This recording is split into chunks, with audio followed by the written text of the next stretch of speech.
Check. afterwards? Exactly. I told Bricc and everything. Yeah. I just don't want to say the rapper on here. Yeah. I want to keep a little bit of surprise for him. It's just Check. Tell Bricc get in here. I'm Bricc, baby. I'm gonna say something like that. I'm gonna say something like I'm being faithful now. I ain't got a trick lately. Had a boner since I was born. I'm Bricc, baby.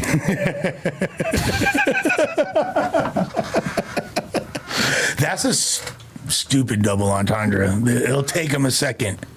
You like that? It's okay. We're not 37 minutes late.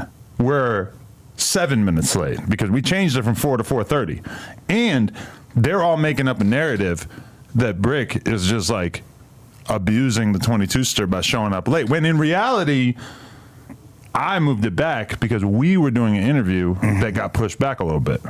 And this is part of what happens when you're running a media company, and sometimes when you're doing content things over, you gotta. Now, Bricc not being in the chair right now is not the best look. Perhaps a little over the line. I can hear him out there.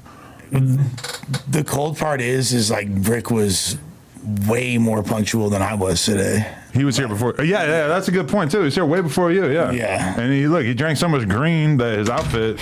He's been sipping that green. Look at how much green he's been sipping in his pants. He took a green lean poop. You just was in here with hella green sippers. I just see. Oh, man, they were passing squirt around. Pause. Whoa. No, they were passing around squirt, but there wasn't green in it, right? Oh man, you can see those green water bottles. Yeah, but he had a 2 liter of squirt, and that probably was green. You wouldn't know because it's tinted green already. So you pour up the green, and it's kind of hard to tell. Nah, if you have a green tinted bottle, yeah. But I'm just not green. It is hard. Are you not green friendly? I'm not green educated. As much as I talk bad about the green, and I feel like honestly, in my future songs, there's always gonna be some anti-green bars, just because I feel like that's a funny thing. Not always, but at least for a little while. Came in the game with the F the green. No, you know what it is? It's I'm such a different kind of rapper that I need to pick other things to deal with. It's I'm not gonna name off my ops, but I'll name the green sippers. So I could just go in on them. Green sippers are essentially ops at this point. That's what I'm going with. Yeah. That's shorthand for ops. It's like the homeless K movement. The homeless K movement, which is I'm glad that the biggest ally in the homeless K movement. Well, because it's open-ended. Anyone could go under the homeless umbrella. You could become homeless. Yeah, I was about to say, you willing to put them initials on your face? Well, the initials have some connotations which probably aren't the best. Are you big homeless K out here? the initials are one to most likely avoid out here. But he's staring down. I'm starting down. You won't get the homeless K tattoo? The abbreviation? Well, yeah, the abbreviation might be a bit abrasive. He's got me worried about wearing Hello Kitty. Yeah. I didn't even know. He told me the other day, he's like, watch out where you're wearing the Hello Kitty. Bro, I felt hella bad. It was the other night, we're going to Hater World because my girl's interviewed on there, so we're mobbing and she bring one of her. Oh, that was your girl's interview? Yeah. Did you just do it with Compa? No, I didn't do it. Oh, that's old. Okay. Yeah, that's a month and a half. Algorithm fed me a clip that I was like, whoa. It wasn't the algorithm, it was Hater World. Oh, they Blue reposted. Devil being funny and holding on to that shit. He's like, you feel me? That's an old ass clip. So your girl had an interview and you tagged along? Yeah, so I he's the tag along. Yeah, because I'm the plus one. He did an interview Saturday, she came along. Yeah, there you go. It's regular. I'm the plus one, and on the way, one of her homegirls, who we didn't really know that good, but she's kicking it. And we're making all these homeless K jokes. And then later on she's talking about and I was living in the shelter and then I was about to say, I thought it was she fucking took a hot shot in the back or something. That would have been a crazier story. You know what? The more I listen to that song, the more I realize that you did something kind of funny, which is the thing where you say, I'm gonna do this, and then you break down exactly what that thing is in the lyrics. Because you Oh no, you break down what it is, then you give the slang term. Give him the I'm gonna miss a dope with fan and hit him with that hot shot. Because sometimes I'll be writing a bar in my head and I'll start thinking like, nah, like the first part is you just saying it in a cool way, and then the second part is you explaining what it is. Yeah, like it's really Q&A. It's giving a lot of context to the. You feel me? Like you don't have to, if you can do it that way. If it's not really a hip word, you know what I'm saying, you give them a little. Well, it could be super. Example to go with to make the definition. But sometimes, all right, since I'm brand new to rapping, I love that they get to see this from like a child's perspective. Where it's like, I'm really out here. Damn, we didn't do the title, huh? I got to do the title No while we're training talking. wheels.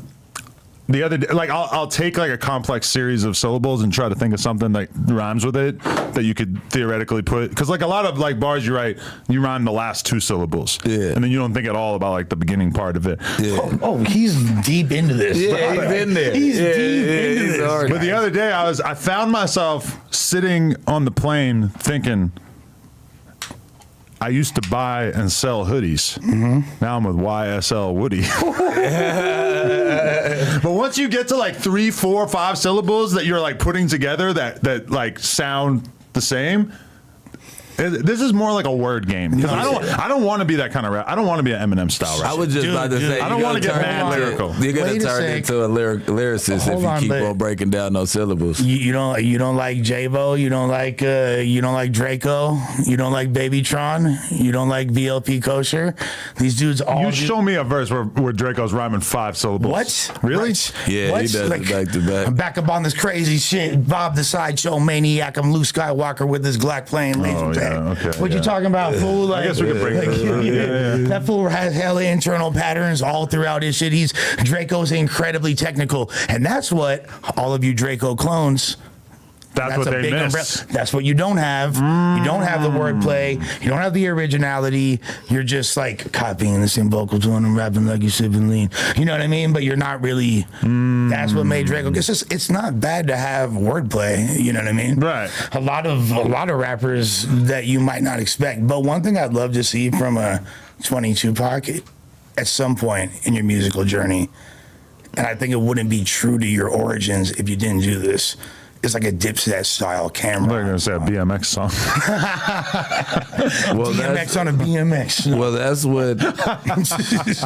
what the bar that he just Exactly. spit sounds like Cameron. Exactly. That's like some YSL Woody. Yeah. No, and sometimes I when used I'm to buy writing and raps in my sell head, I hoodies. notice myself flowing like Cameron in 2003, and I'm like, okay, where is that coming from? Like, you don't need to rap like that. Why does your brain think that that's the only flow available? Are we saying that he was ABCD rap?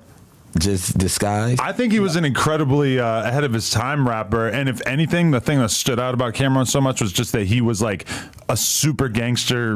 In our mind, he was like a killer, damn near. Yeah, back then. But thank God there he was no rapping social media. Bro, he rhymed. He said, we did Delancey Street, cat food, fancy feast. Yeah. There's no reason for you to rhyme those things. No, goddamn, she's sweet. We did Delancey Street, cat food, fancy feast. When I hear that, I'm like, that is insane. Wasn't it dog food, Fancy Feast? Cat food. Cat food. Okay. Yeah, fancy feast is for Fancy cats. Feast is Oh, a cats, cat little. food. Yeah. But dog food would have kind of. Their pussy level is like Like, we seeing that you get no twat, dog, I own a cat. What are you talking about? no cock. Yo, this I guy literally own donated a $5 to be a retard. Draco was overrated. Y'all hype him up way too much. He was not that. For sure. Okay, you just literally find a local bridge, and you know what to do. Yeah. No I'm harness. saying though, Cameron is the same person that delivered. We get the looters looting, Computers puting. Exactly, yeah. You niggas getting shot at. Call me, I do the shoot. Because all I right, that's tutor the students. ultimate combo. I do the recruit. If you can be Nurture the brain. genuinely, convincingly That's it. gangster, and then also a technical rapper, that I feel like is like the ultimate combination. It was a little ABCD-ish. I mean, bro. At the time, At the time, it was crazy. At the time, I At thought the he was time, so it was lyrical crazy. compared to somebody like 50. I swear to God. 50, Dog. I love 50, but 50 to me was like a fairly like paint by numbers type rapper in comparison Yeah. to Cameron. Cameron was going nuts. Cam's in the same category as Fabulous and Jadakiss and like punchline wise and all that. No, punchline wise, I just think rhyme pattern wise, I think he did it on purpose though. He was the first person to like dumb down the flow. I don't know, like I get what you're saying, but as far as like rhyme wise, nah. Like, but I think as far as using nonsense words and like funny slang, like great googly moogly, you know what I mean? Like yes. he would say like saying that is insane. Yeah, that's because I'm about to say let somebody else googly moogly. But think about it. Cam, then who's his first artist under him that he really brings up? Jewels. Jewels was rapping in like an incredibly simplistic style at that time in comparison, But rhyming the his same punchlines thing were over and way over. more fire. yeah, like I feel Jewels you. was way But it was more. like simpler. hold on. It was younger. It was louder. It was more like rhyming the same thing over and over. Adam, he said, I'll jam, move, and slump you. Leave your body in ranch cucamonga with ants moving under. What are you talking about, bro? Like, what are y'all talking That's about? Jewel? Yeah. Jewels was too crazy. Jewel is He influenced Lil Wayne to step his bars up. super much. That whole, people like really like the revisionist history that's going on. Okay, let me- where people don't rock with I can't feel my face. Let me just where people want to act like Jewels is not nice or wasn't one of the hottest rappers. No, I love. Please It's don't turn this crazy. into like Adam doesn't like Jewels. But can we like? All right, we can ignore the Jewels dip Santana all right, set. Woody grip. Tex, who you with, throw up. No, oh, wait, that's the chorus. I don't want to judge him based on that. And by the way, Yo, I'll be with a gang of gangs who hang and bang animals, orangutans.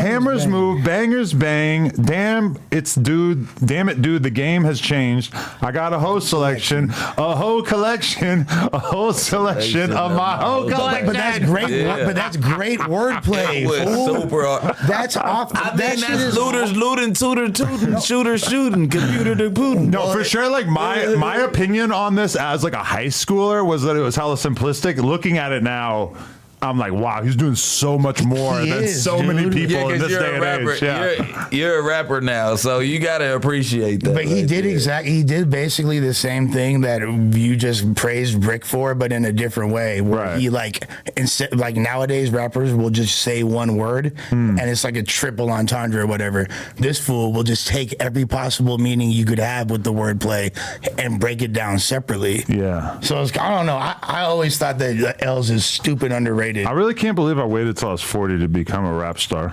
It's an interesting arc to say. Should the I least. skip star in that Yeah, he description? doing a song with We ain't gonna Don't say air it out. You got to keep it secret.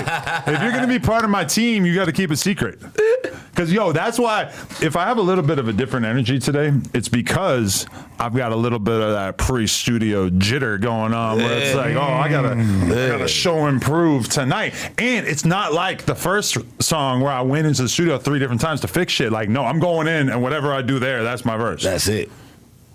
Granted, it's only going to be 12 to 16 this time, so you don't have to worry about showing all the way off. You showed Facts. out. You showed That's a out good for point. a first time. I rapped kind of long before it. Yeah, you're like a 2.5 minute long verse or something. But that's right? like a show off. For the first time, I haven't met anybody who could do more than fucking 12 bars their first time. They really stop at 8, like, I'll be back. I got so much shit.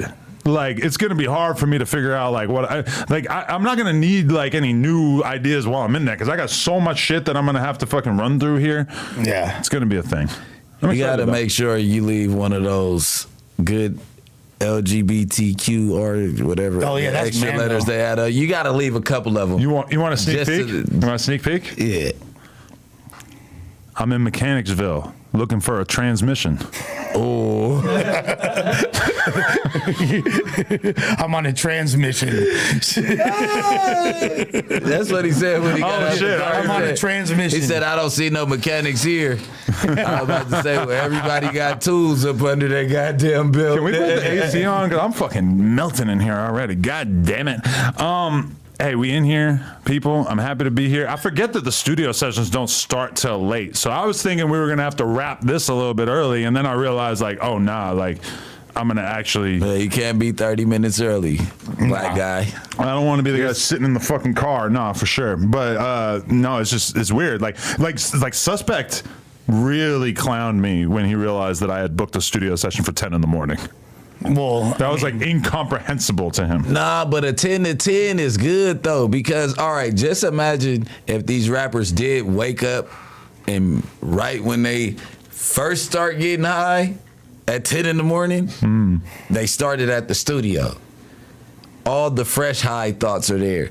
By the time You mean weed? When you say high? or any drug. whatever. We're just putting high as high.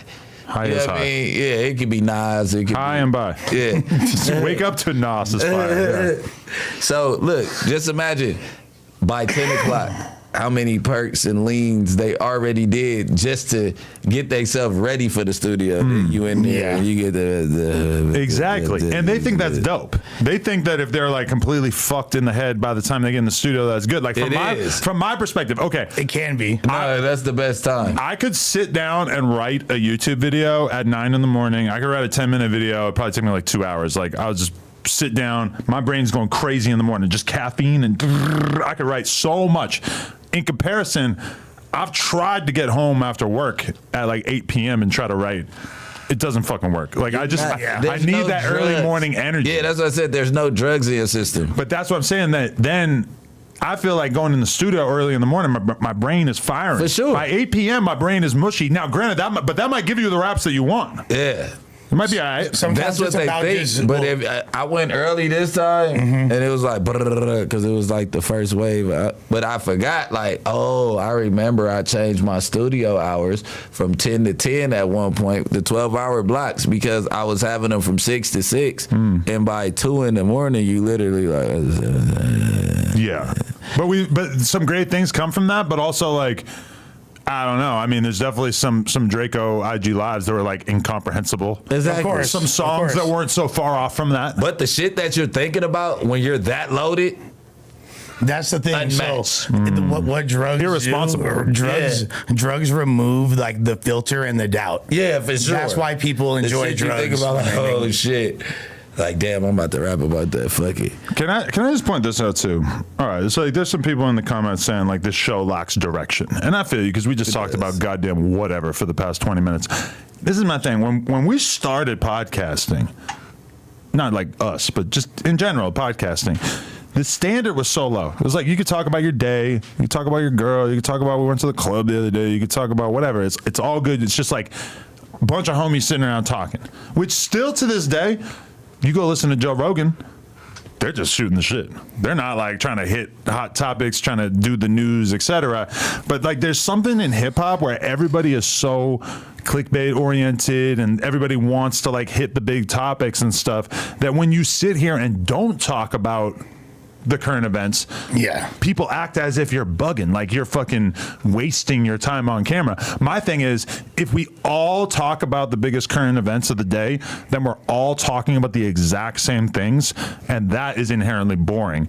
Personally, I think us sitting around talking about rapping for 20 minutes is enjoyable. I thought it was. I mean, like this is what I enjoy. And first of all, it is homies. Right. We don't get to see each other every day. We sit down chopping it up I don't want to see any of my homies every day. at all. Okay, go ahead. Your homies kill people. Some of them.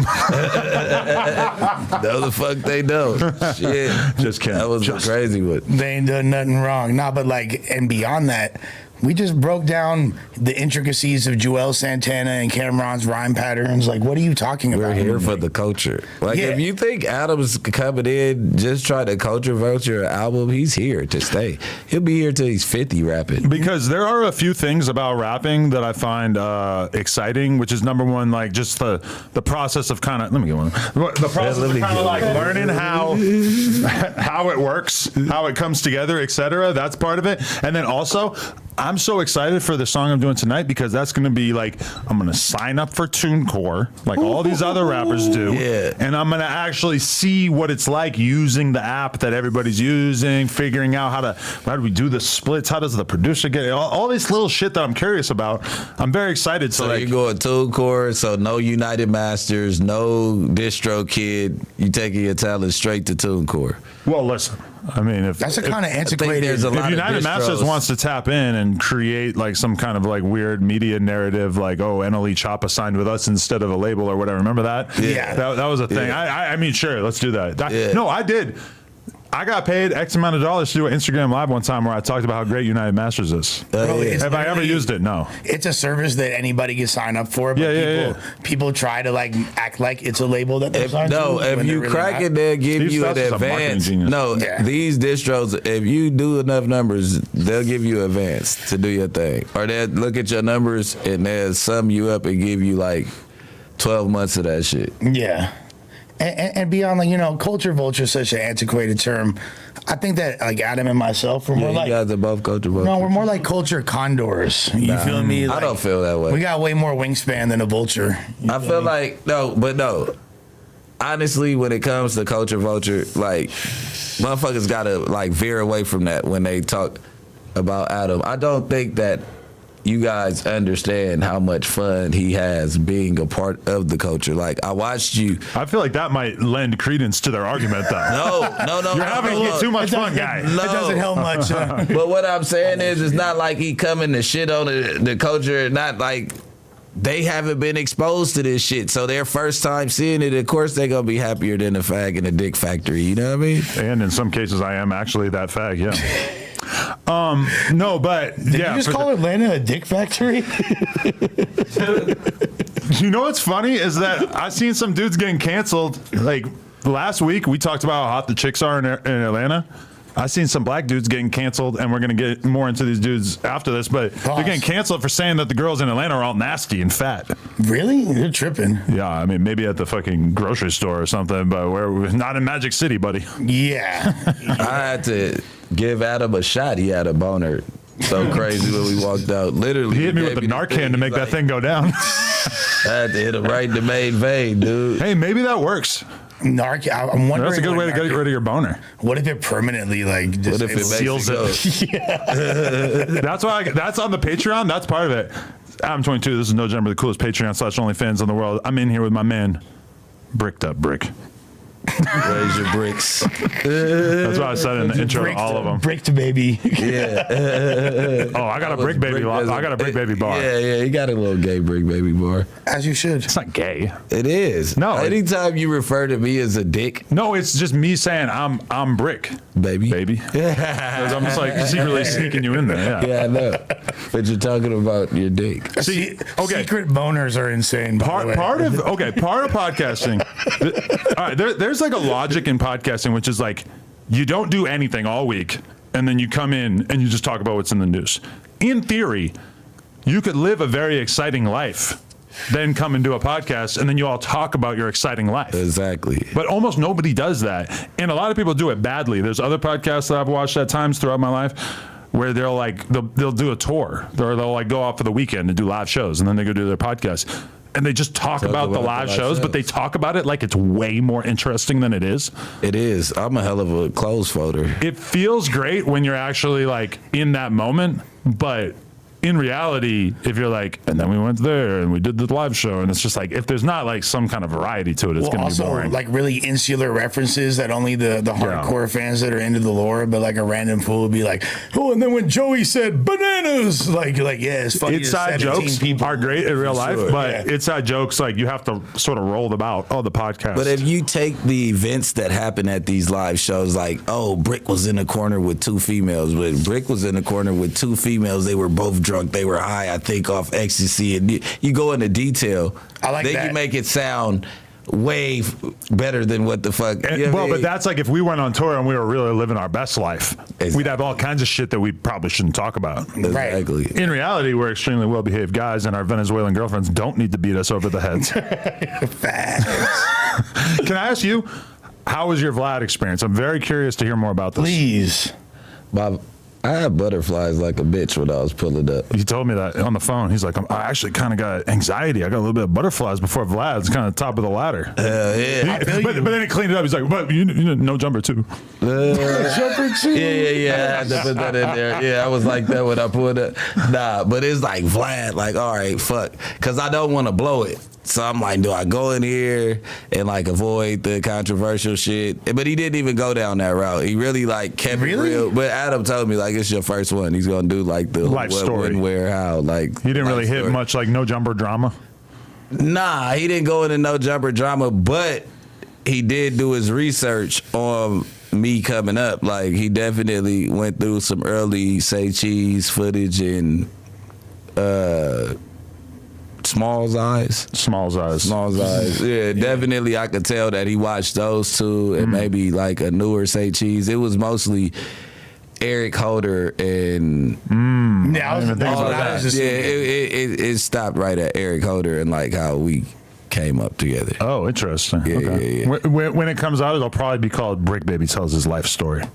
He loves that title. Yeah, I'm with that, but I did though. And then he kind of cornered in on my mom's life and Really? her selling dope and stuff. And Oh, that's interesting. He knew a lot about the case. Oh, wow. Yeah, See? did his research. Officer Vlad, you got to love him. Yeah, He's an dope. investigator for real. yeah. Like, I'm telling my mom that case needs to be publicized. We gotta publish this case. did What to talk about? did the thoughts of the way long? Oh, my bad. That's an interesting thing you said. I don't want to derail from that. Well, we should talk about that momentarily, but my last question was just... Well, actually, I forget what my question was going to be. I just wanted to just cap off the Vlad thing. Yeah. But overall, you felt like we was good. After the interview, we kicked it for like an hour, just shooting the shit. He's chill. He putting me down on little life events that took place and telling me basically like, yeah. Oh, now I that remember. bitch ass bowing down shit to the industry. Like, you know what I mean? Like, certain people try to play gangster back in the past with him, and he just doesn't go for it. I've tried to get some pass no jumper hosts on Vlad. So that's why I thought it was cool that he selected me. reached out about the Bricc Baby interview, because I was like, oh, okay, cool. I felt like I made it. And you know what? I got an option to go to New York with Flacco to do academics. I'm a podcaster. He said he was going to bring Snoopy Badass. I don't think he said that name. Flacco did say that. He said he was. You just told on him. Oh. Why are you putting I yourself think in he it? was alluding. No, what I was saying was I had an option until Flacco bought his star guest with him, his special guest. He plus one. He picked Snoopy over you. No, he still wanted me to come. Oh. I don't think that we gonna mix. You and Snoopy. I'm allergic to Jerry curl juice. Right. Well, I mean, last time you guys were here, you were screaming at each other. That footage never came out. Nah, but give us some credit. That footage never came out. Yeah, that never. I dropped the other footage though. It was my fault that the other footage came out. Oh yeah. Yeah, and that's not even the main event. That wasn't even the altercation that took place that day. That's the crazy part. They went wild for the sidebar. Oh yeah. Snoopy funny as hell. But Snoopy, me and Snoopy in New York together. No, we talked. We was bold the last time we talked. Talked to blood. That's good. We was bold. Yes, I like Snoopy. He's entertaining. The last time I was on Vlad was 2014, so I'm like, Spin the Block player was cracking. Yeah, I'll try to slip that in there nicely. Come on. Yeah, Come on. yeah. Vlad, you gotta get Pass Lush out one. on some Fent next week. And then Do you feel me? Can I, like, do I need to OD again or something? I thought about telling you, like, yeah, when you go see Vlad, you should probably be like sober-ish. early in the morning. I figured you. I figured you would know. Yeah, I only snorted 2 blues on the way. Blue snap. I figured that Both nostrils. I figured a Zen would have helped you with that anxiety. Nah, I can't go on Vlad off of Zan. Like, Amazing. Yo, that would be so funny. Dude. Oh Just my imagine God. the one-eye brick on there, like. Yo, that would have been so funny. I should do a Vlad interview and just get fucked up before. He'll hate you. Yeah, he would. He probably just like wouldn't put it out. He'd probably like order me a He'll Uber. be like, come on, Adam, bro. Now the Leonard's last leaving you. He'll be talking to you afterwards. Like, where are you going? What are you doing, bro? the last interview I did, actually, he didn't put out because he's like, bro, this is gonna implicate you. You said like a lot of crazy shit. I was on a lot of drugs. Right. Yeah. That was around dog collar time. It was right around that time. It was peak dog collar era. It's a good time. Yeah, it was amazing. Yeah, definitely. Okay, this is a narrative that a lot of people are putting on you. Oh, shit. You ratted on Pee Wee Longway. You got him caught up in a federal You help indictment. with the narrative, you fucking fruitcake. I'm just reading people put that out there. Bro. How do you answer for yourself? Why does Wack know that I went to the studio in the middle of the night by myself? I say, oh my God, he takes a regular conversation from Adam and then puts it like, well, he did go to the studio last night by himself. No, but you want to know what Wack actually sent me, though? He sent me a fucking image of Rich Trapper doing a live stream saying Bricc Baby and Adam basically got long way caught up. Wack sent me a screenshot of it, not favorably. He was sending it to me to say, like, look at this goofy ass shit. My response was, I didn't even meet Longway, or I wasn't even around him at all. And Bricc Baby, I think, went to the studio with him for like a couple hours one night. Exactly. Yeah. No, I saw him 2 nights in a row. We was over there, but this is what people don't understand. That's my brother-in-law. When we go around each other, it's high fives and giggles, because we don't do no damn trapping together. All right, if he is trapping, you get what I'm saying? Like, it's no point of me asking him what you got here, where you going, what, like, nigga, those questions would be suspicious. Like, if it was, I'd be in there with a suitcase in a pocket full of money, making sure, doing what I'm doing. So it's like, I mean, beyond that, that's such a retarded ass thing to say. Yeah, I said it because. And then, yeah, go ahead. Because, like, off rip, it's a federal indictment. You know what I mean? That doesn't just. With 100 people. That doesn't just happen within a 1 week period, like based on someone showing up. Hey, guess what? Hello, FBI? I have something that you My might first find. trip back to Atlanta in 15 months. Yeah, Bricc went to the studio with him. That's all we need. We got him. We got it. Yeah. The eagle has landed. But nah, what I did want to clear up, everybody on my dick about a Fed. I've never had a Fed case a day in my life. I had a state case. I went to court. I got a DA reject. There's no more court dates after that. I know niggas want me to go to jail so bad that Bricc ain't going to jail, man. And I ain't have to tell on nobody. Sometimes when you just shut the fuck up, shit goes away.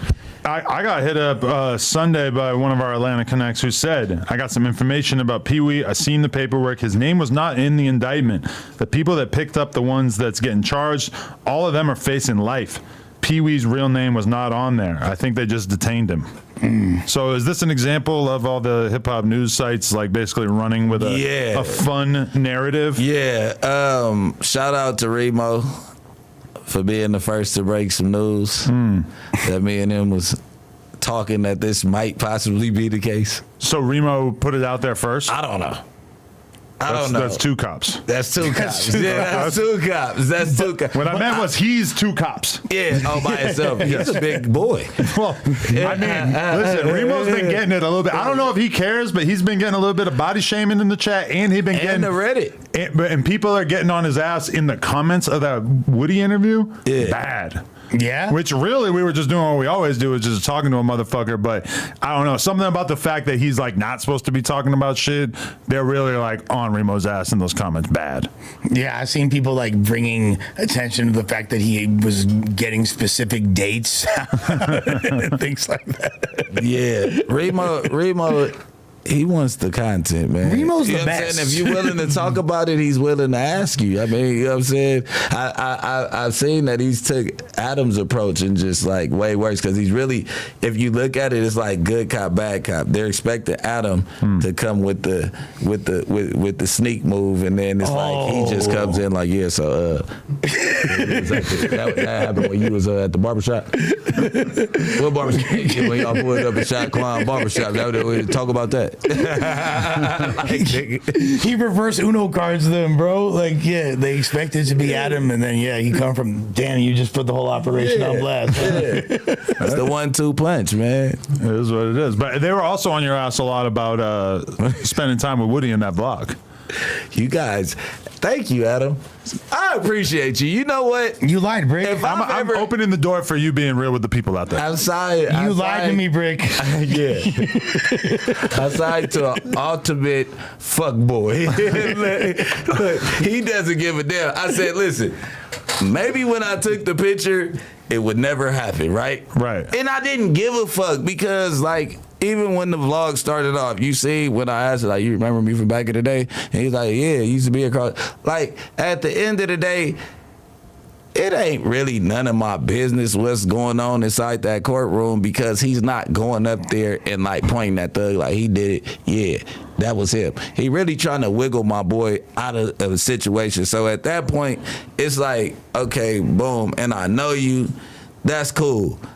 I said I wasn't in the vlog. I didn't say I wasn't talking to Woody. I thought that if you look, every time that we somewhere, I'm to the side. Like, I'm trying to play off the camera. But at the bowling alley, I told people at the bowling alley we had a good time. Wait, you know what I mean? am I dumb? It was me and Woody's show after that. But didn't he say off rip it was the interview that you weren't a part of? I didn't hear you. I thought that's what you said. Yeah. Am I bugging? I said that I wasn't in the vlog like that. But then when the whole time when you were saying that, I was thinking that vlog's gonna come out, and I feel like there's gonna be enough footage of Bricc being in the vicinity of Woody that nobody's gonna be able to like really discern that. Like, I was kind of thinking that when you were saying I forgot the green stove happened. And it was my idea. I was like, let's go to the green stove. Yeah, but I mean, hey, shit happen. All right, thanks, bro. I was having the time of my life. Okay, but from your perspective, just because he told. You're not even in your city. No, that's my city. I don't get to say Atlanta's not my city. But it's not like your primary city. I feel like it's different. I did some bullshit with a cool person. Yeah, we're just hanging out, doing regular people shit. It's still content the same shit. Woody from back in the day. He's still a cool guy. Just some bullshit. He did some bullshit. But the fact that he's trying to clean up the bullshit that he did right now is ultimately a plus. Because had he been like somebody that was really ratting on Thug and saying fuck Thug and all that shit, like, you know what I'm saying, I hope he get 100 years, he would have never seen us. But I don't think he'll be that big of a star either. Well, yeah. The fact that he did the 42 fake is... And you also made it pretty clear, I felt, on the last pod that you made yourself available because you wanted to make sure that Adam and them was 100%. But I mean, at the end of the day, like, even without me being there for Adam, it's just like, all right, I was outside. I was there with Adam. Had Adam not contacted, we went out, I wouldn't have been there. But it's like there was a lot of people that wasn't snitches there. How about that? And they all dealing with him. So from my standpoint, it's like, okay, he not dead. He been outside. Like, maybe Atlanta is fucking with him, but you get what I'm saying? Like, I didn't know that nobody was fucking with him because on the case, I heard him and Thug on the phone. He paying Thug. He telling him to go pull up on his dad, this, that, the other. So it's like, you in rotation. Shit. You get what I'm saying? That was my mindset going out there. And I spoke about it on the show previously. Kept that same standpoint. I spoke with him and other people around throughout the whole day, just like little, oh yeah, man, like, you know, like what's going on, da-da-da. Still keeping my standpoint of like certain shit ain't straight, but you helping bro, so shit, it is what it is. A lot of people wouldn't even voice their standpoint or their POV to Woody because they scared. That's what I was going to ask you, Bricc. Is there anyone that's actually publicly or privately said anything to you unfavorably about this that you give a fuck about their opinion? Besides Mondo. Nah, because I talked to everybody before I went. It wasn't like something, because I told Adam the first day we got there, like, I don't know if I'm going to put my hands on, because Slime and them older homies, they ain't really feeling how he moving, da-da-da-da. And then P.I. was like, go handle your business, but yeah, don't do the interview type shit. You know what I mean? And that's somebody that I fuck with. You know what I mean? And I value his opinion. The other people that's talking, like, I mean, that's what they do. They talk about Bricc for clickbait. Bricc said, or Remo said that Woody unfollowed you. He did? He probably mad because I was explaining why I was kicking with him. But at the end of the day, it is what it is. Because and that's like the fucked up like situation that you're put in the midst of. Because off rip, someone's gonna be mad. No yeah, everybody gonna be mad. But I mean, I figured that was coming. And I didn't even know he followed me. So that's a fucking. I mean, once you start exploring like who follows who, because people were pointing out the same thing, that in the like Metro tagged you, yeah, but doesn't follow you. The Reddit pointed that out for me. I didn't even know he unfollowed me. I don't know. Wait, so he's through with it as far as y'all friendship? I don't know. Dum ching. You have to I know guess the catalog to get that. Yeah, you got to know the catalog to know that insider. The Bricc Baby Me, Thug, produced and Metro have a song called "Through with It." Very deep. Yeah, Deep reference. But I guess so. I mean, Shouts to academics in the chat, by the way. I don't know if the follow shout button out. has something to do with your friendship, but like the fact that you hit unfollow, if you wasn't like doing a mass unfollowing and you have no reason to unfollow the Bricc. I'm gonna have to DM. I try to not take it too serious when people unfollow me. I just realize they might be having a bad day. I take it seriously. I'm a You You didn't complicated get Woody guy. number that day? Call him and ask him how the fuck he. I don't think I got his number, but I would actually, that's a great idea. I would love to call him. And You know ask what's him. crazy? What's up with you, bro? Me and Adam never unfollowed each other, even like during the hype. I'm the one that kicked it with your hot ass all day. You go unfollow me. Oh shit! There we Ain't go. that a bitch? There you go. We got Yeah, a phone he should number. like super follow. Yeah, you. follow me back. Yeah, Unless there's I'm another on his Woody ass. that I have in my phone from. You're some pretty reason. gay, so if somebody else picks up the. Woody, What, you piece of shit? what's going on? I'm mad. Hey, I'm mad at your ass. Oh, what? Yeah. They said, What look, you- I just discovered that you unfollowed me today. God, man, I don't be like with it, man. Hey, you like that? Go ahead. Man, your stuff, no nigga, let these niggas say what they want to say. They I said it. Me pull up. I just said that shit right now. I said he probably mad because how much I've been explaining myself about me kicking it with him and taking a picture. I kicked it with your hot ass. No matter what, them cameras on, whatever, nigga. You my boy, nigga. I need my follow back, nigga. And we doing this on camera for everybody, nigga. It's gonna be smoke. I want some smoke behind that. Man, that's you. I seen that. I posted you. I try to entertain these niggas, they hiding. But Yeah. y'all keep making excuses. Listen, if I had to go do something to somebody, it could get done. I don't care who know about it. Exactly. If y'all ain't somebody doing that to me, don't be speaking on me. Exactly. So y'all want to go on these interviews and be like, oh, who did it? I ain't gonna do that to him. You gonna tell. So why are you talking about me? Exactly. Hey, you ain't talking about me. You talking about them niggas that say they looking for you. Cause I'm the one that said Ain't that nobody looking for me. You know that. Hey, man. Hey, y'all gonna get me in trouble with these. Hey, yeah, nah, we ain't even gonna go that far into it. But yeah, nah, I feel the same. I don't think nobody really looking for you, brother. Nah, 'cause I read the message you sent, and I'm like, bro, you. Yeah. Like, man, these niggas ain't nobody. That's why they still free. All the killers in jail. Exactly. Hey, man. Hey, I'm rocking with Woody though. sure. We live with I don't know how many thousand people watching, but I need my follow back, man. Fuck these niggas, man. Yo, Shit. Woody. I ain't going back on that. Hey, you want to do a song? Yeah, oh, man, you gotta pay me though, Evan. Ain't shit free. Yeah, TuneCore gonna pay you. We're gonna split it. Who gonna pay me? TuneCore. Zoom court. Zoom Court. Yo, our song is called Zoom Court. Zoom court. Man, bullshit, Zoom man. court. Zoom What court need is that? insane. Where Lena at? Where's your hose at? Where's FIFA at? I just want to speak. I just want to speak. I want to see does she find me a house as all these other women. Spoiler, no. What are you doing? You just sitting in this white room? What's going on? How you gonna answer for her? I know her type. This is an undisclosed location. I can't show where it's at. I'm getting in trouble. No, this is Lena. If I introduce her to YSL Wood, she gonna be like, pull me aside. I don't understand what he's saying. She's gonna be like, what was he saying? I couldn't understand. She gonna understand when she see it. Yeah, we all trying to see it. I keep forgetting this your wife. Not bad. I take that back. I don't play with people's wife like that. It's all good. You're allowed to be horny. What's up? I seen a girl posting a video of you sleeping in her bed. I was. Yeah, you were passed out. Well, I don't recall. I still post a picture with me here in the front and back too, though. Yeah, man, you got to get your game together, though. You're moving around messy, Woody. We don't want to see you get got. Oh, that's why they call him Man, Woody. that's your beat, man. You know me, I don't entertain that. I don't know where they get these pictures from. I don't be caring. It's the bitches that you're putting dick in. That's that AI motherfucker, man. Man, I'm scared to touch white girls. You ain't been R. Kelly me. R. Kelly got zero For white them to R. Kelly you got to R. Kelly them. You got to piss on them. I ain't doing none of that. Don't do that. All right. Hey, Woody, appreciate you, bro. Much love. All right, man. Good man. Good man right there. Shut up, Woody. I used to buy and sell hoodies. Now I'm on the block with YSL Woody. Sheesh. That's funny, right? That's too corny though. It doesn't make any sense. Buy and sell hoodies. Where is that?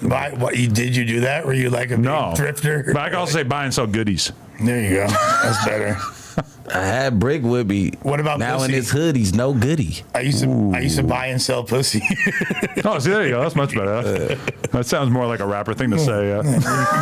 Buy and sell pussy. There you go. This There is why you you go. get paid I the used big to buy and bucks. sell booty. Yeah, I was on there the you go. block with buy and sell booty. Yeah, that's closer anyway. There's Yeah. the bar. We've now arrived. We found it. This is the process. Oh, yo, I should say something tonight about how I got 1,000 bottles of baby oil, but I ain't puff. Something like that. Oh yeah, Adam's going to jail. You ever come here? If you could go to jail for baby oil and dick pills, come here. You got an indictment right here.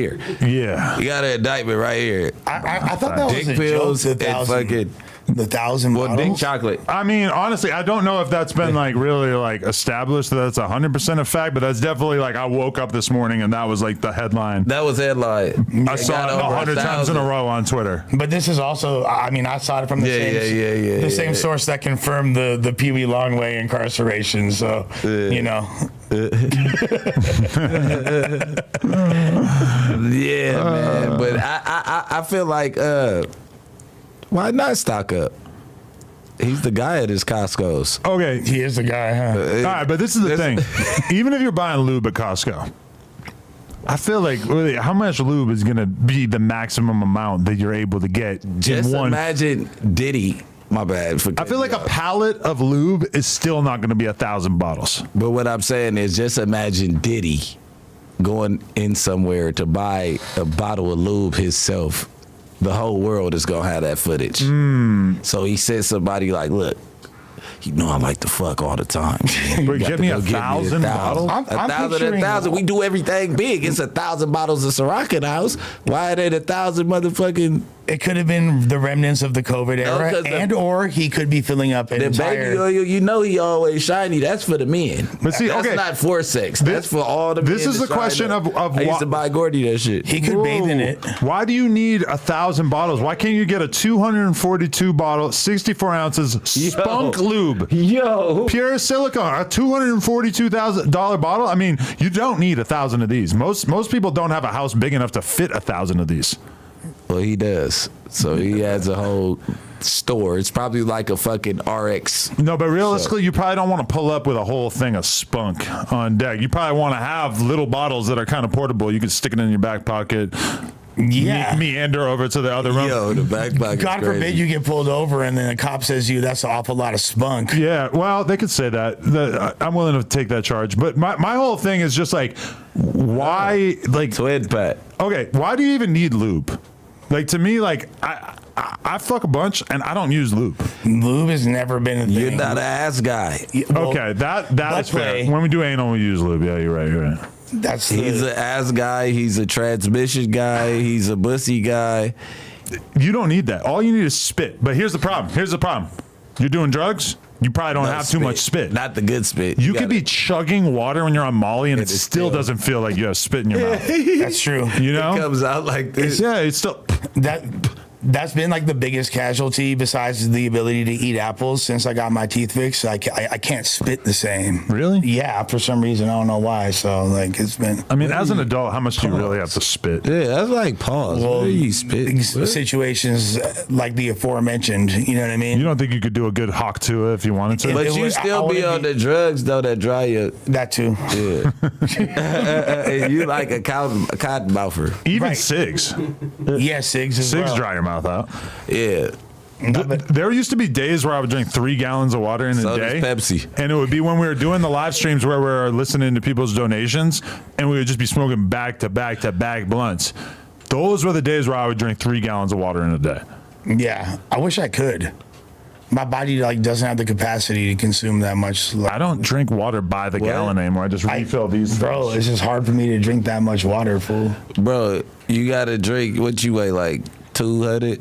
Yeah, You like shy gotta of drink 100 ounces of water a day at least. 100 ounces. I've been fool? chugging shit. I've been drinking 80 ounces of water every day, 85. Yeah, no, I need to drink more water. It's like a big thing in my life. I don't know why. I just hate the way it tastes. You'll start glowing. You hate water? I fucked my bitch for 5 minutes today. I ain't fucked for 5 minutes and Yeah, like a 2 minute man. That'd be like. Oh, so you're saying 5 is impressive? I had to do a live stream yesterday. We did the first ever Plug Talk live stream, just me and Lena. And it was like, I wasn't even allowed to come on the camera until she got $600 donated. And then once I came on camera, she's basically like sucking me off and banging me. And I'm not allowed to nut until we got to 1,000. So that takes a lot of restraint. Wait, no, I wasn't allowed to fuck until we got to 1,000. And then once we started doing it, it's like, we didn't have like an additional goal for me to nut, but it's a weird feeling. She's banging me, and I'm like hearing the sound for when the donations come in, and I'm having to like squint and like look at it and be like, oh, $10. What you mean by she banging you? Yeah, I'm that sounds like, crazy. what the fuck? The fuck is you saying? You really need clarification on that? Yes. She was on top of me having sex with me. Oh. You fucking dummy. What the fuck is wrong with you? How am I dumb with you? You get it either. You don't think I would include that detail? Well, I mean, I would assume it's just like, but you said that you couldn't start fucking until you reached 1,000. Yeah. So And then how- she's banging me. Unfortunately, Oh, we so had- she can. Okay, A woman can bang a man. I've never heard that term. What? Ride a dick. You Yeah. don't think girls are talking about like, yeah, I banged him? I mean, yeah, maybe. And but their like, friends are like, ooh, did you peg him? he banged me, is what they probably say, or we fucked, or I fucked him. Why does the guy always have to be the I'm not- aggressor? I'm- She was on top of me. I'm just sitting there. She's bouncing up and down on Well, my that's how dick. you last for the longest. You gotta let her just do her thing. and Sometimes. just look at the sky like. No, but Doing math equations. 7 times 7 is 40. Like, yeah. no, but okay. There are certain positions. I probably won't dwell on this too long, but there are certain positions where I feel like I can control my load really good. Missionary, that's a great one. Right. Bent over doggy, that's a harder one. It feels tighter. They do. Her riding you reverse cowgirl, that feels like it's going to make me nut too fast. Yeah. I agree. I think it's the ass just right there. It's the visual. I only And because have an they get aversion- going crazy. When I'm on top, when I'm doing missionary, I can move in and out as fast or as slow as I want, so I can You get to control. play it, you get to As soon as wiggle they're it on top, around. they start going, ah. It's a wrap at that That's point. not, but look, when they're doing that, it's all about the ass cheek clenching.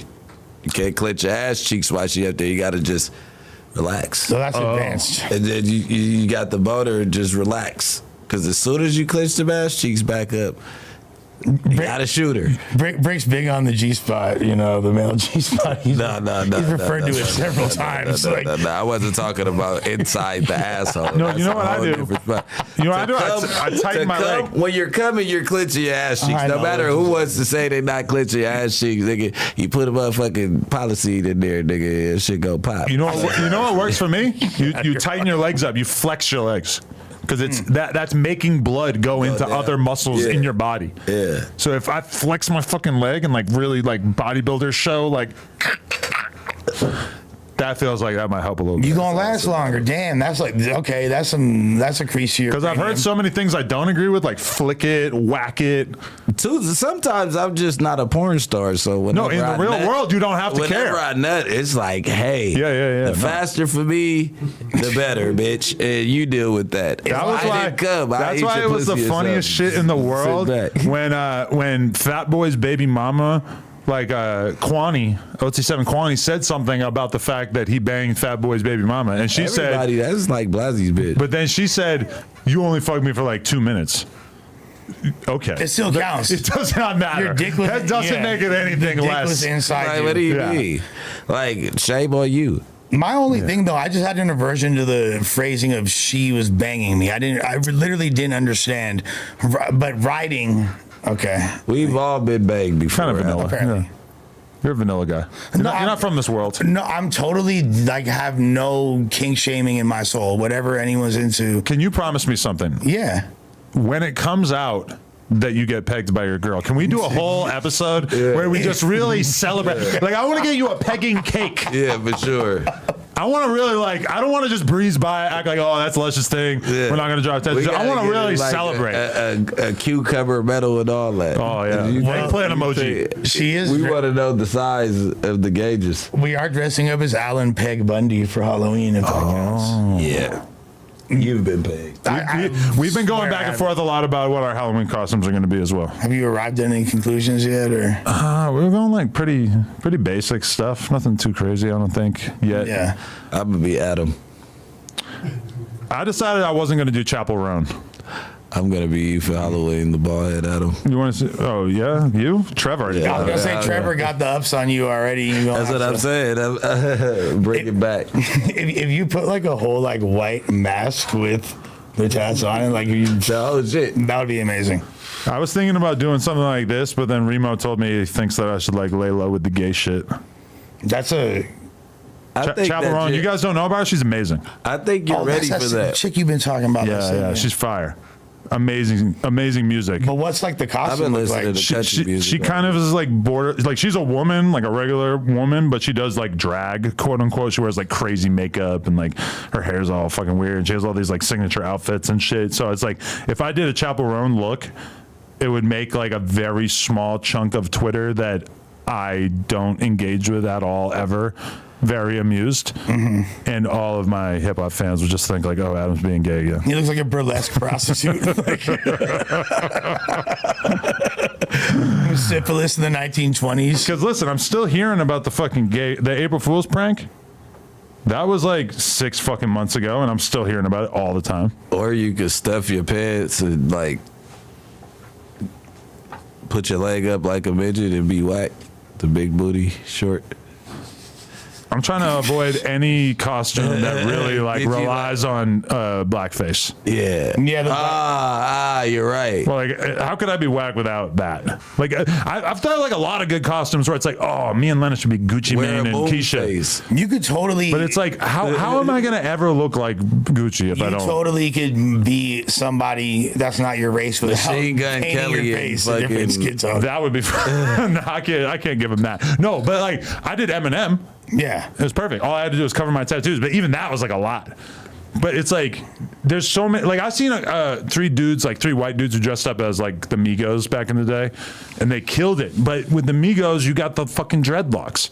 Yeah. With I feel Gucci- like a white dude wearing like a dread costume is a bit much as well, honestly. That's like like borderline blackface-ish. No. Nah, I don't know. That's crazy. You're just living in fear. But terrified. I'm living in terror. They wear the dread hats all the time. yeah, It's a little weird. you don't remember? It's a little weird. You remember Ross Trent? It's real hipster. You know what I'm talking about? Ross Trent. That was a fucking. Look at. This is your boy. God, I wish I could just play this song right now. This song. Oh shit. Oh my God, I should just play it. Yeah. They had some random park in Berkeley. Contest, me champion sound. Oh, fire upon Babylon and fire upon a body boy. Rude boy living in the shanty dorms. My rude. Basically, it's just like a white guy who's convinced that he's part of the Rastafarian Well, culture. he has like no, but he's doing it without any accent because normally like the white fools that do that will appropriate the patois. yeah. So the gag here is like Yeah. no accents, but using the same. Everybody lyrics. should go watch this in full. 12 years ago. I feel like I found out about this like way longer than that ago. But Adam should be Yuri for Halloween. I don't know if Leonard could take the verbal abuse. I feel like that's a big part of that costume. You have to like be fucking your girl's day up the whole time. Just go dress as a mugshot. Yeah. Anyway, okay, 1,000 bottles of lube. I feel like we deserve to at least be a little bit honest about this. Diddy getting arrested is a fucking gigantic deal. Yeah. A huge deal. It's arguably the greatest fall from grace in the history of hip hop. For sure. A lot of people die. A lot of people fall off. But as far as somebody who's like not at the height of his career, but like somebody who's universally his wealth, respected, rich as fuck, so like nobody was really like dissing him publicly or anything like that. And now we're at the stage where he's basically on par with R. Kelly, except for the fact that we don't really know the full true depths of what he might have been doing. He's way bigger than R. Kelly. No, No, but I mean in terms of his offenses. I hear you. But to be fair, the depths of depravity that R. Kelly went to are way crazier than anything that Diddy's being. All I'm saying is that by the end of this, we might have found out about enough stuff that we'd be willing to put him in league with R. Kelly's. I don't know. And Kelly, well, The kidnapping is something that I wonder if all of that falls up under Cassie.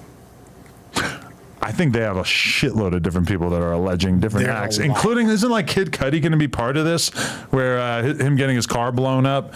Like, there's so many things that just take place, and then once the feds get involved and start to really wrap this thing up, you're like, oh yeah, that is a crime. What about that's a good the one. alleged? Oh yeah, that is a crime. Hell yeah. Not that this is like one of the more salacious ones, but it is hilarious. What about the alleged verbal abuse of J. Cole 13 years ago? Right. What did he say to him though? It was something to do with the Kendrick's Control verse. Right. That really had. I thought he beat his ass or something. Brother, Let's listen to him. Case. Yeah. Yeah, it's okay, here we go. mentioned as part of the thing, Diddy yeah. allegedly threatened to cut J. Cole's throat years ago over Kendrick Lamar. Let's just get the actual quote. This is great. Oh, and this is a quote coming from Punch of TDE, which is, you would not really expect him to be lying about this, so it doesn't seem like he would really have a reason to lie about it.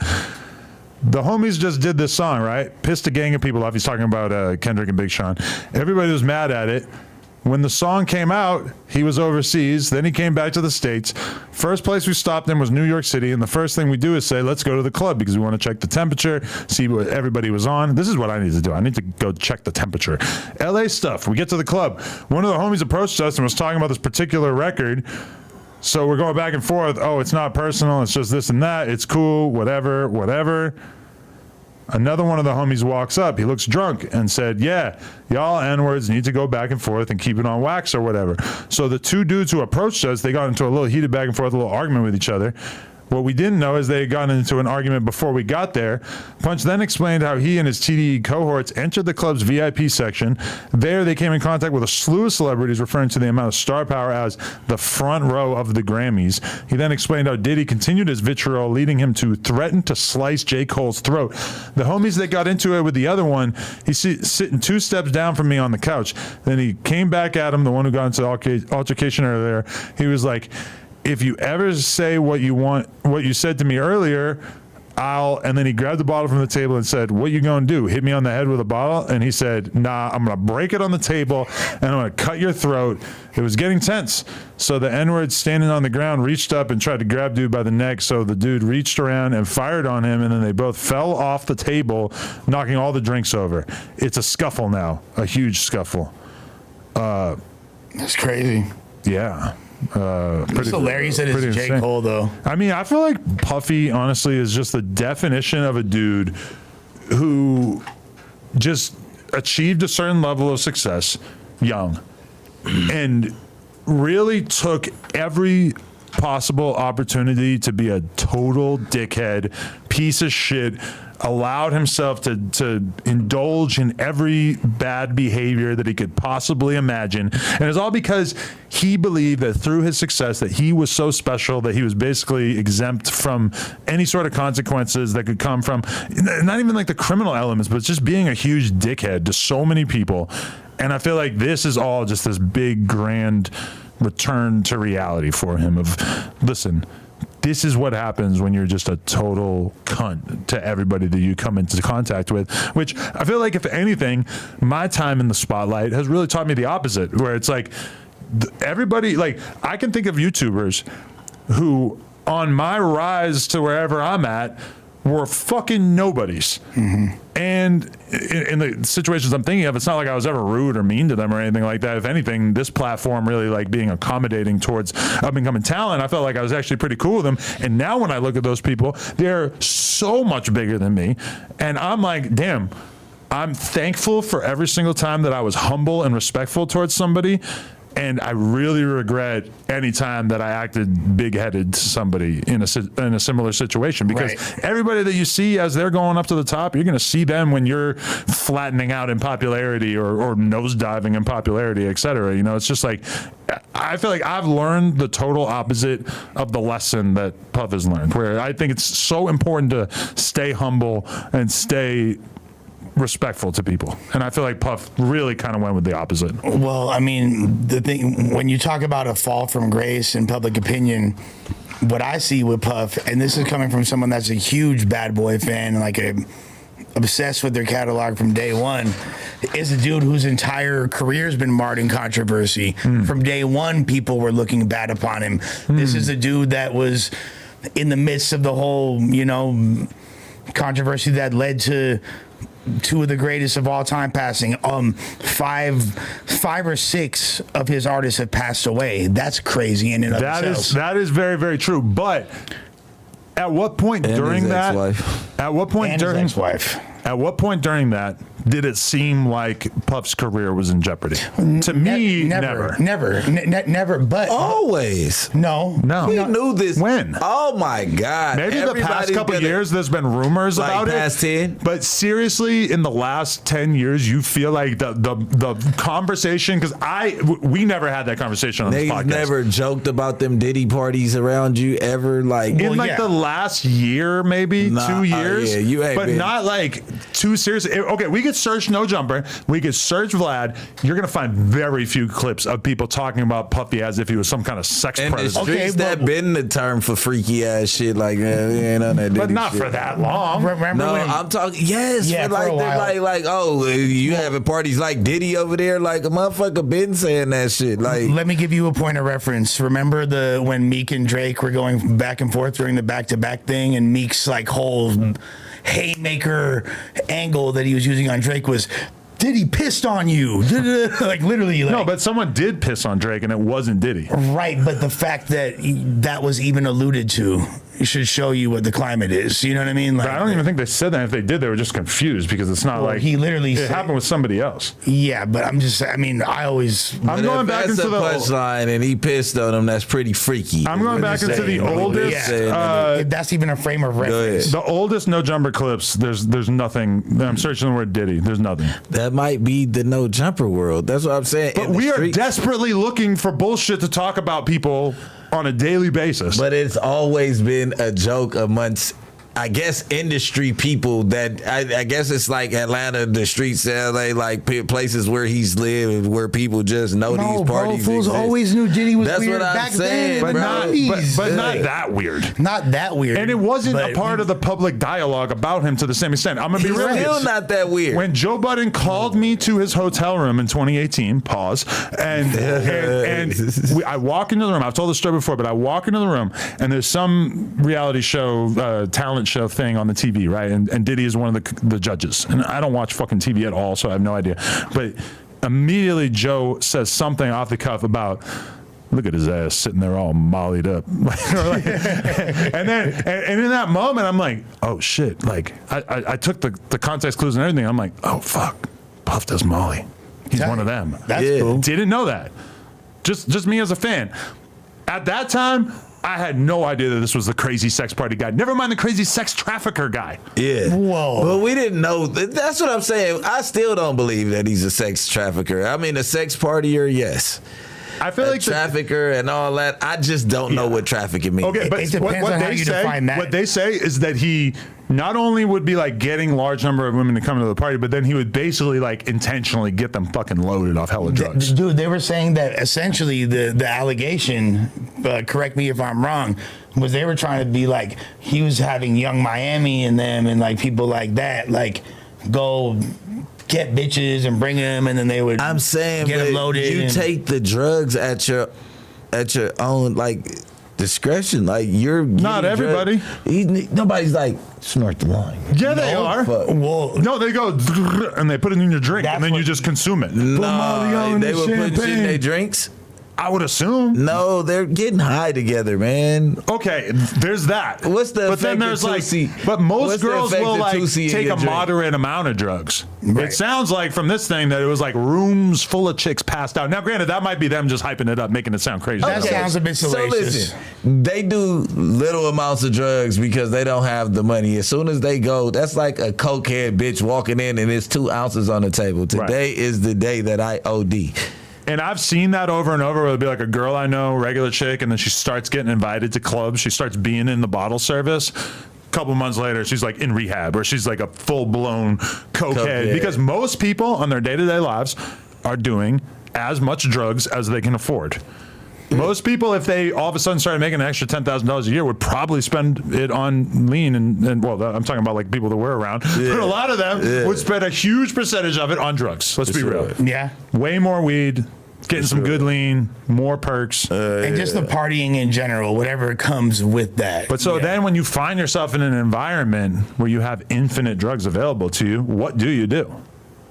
when You're probably going to do a lot of drugs. Exactly. Yeah. But And I don't blame you guys. my whole thing is that this wasn't really a shock. I mean, like, let's go over the names: Craig Mack, Biggie Smalls, Black Rob, Shine, not getting killed, but getting, you feel me, whatever he had to go through, getting deported for his life from. But I still feel like the argument G-Dep. What does that have to do with? Yeah, what? with Bro, just like, fucking something? bad luck. He didn't make G-Dep go kill the guy. Okay, so you don't think the fact that the fact that there's this aura surrounding him of dysfunction, that's how come there's more people on Bad Boy that are dead than Death Row? Think about that.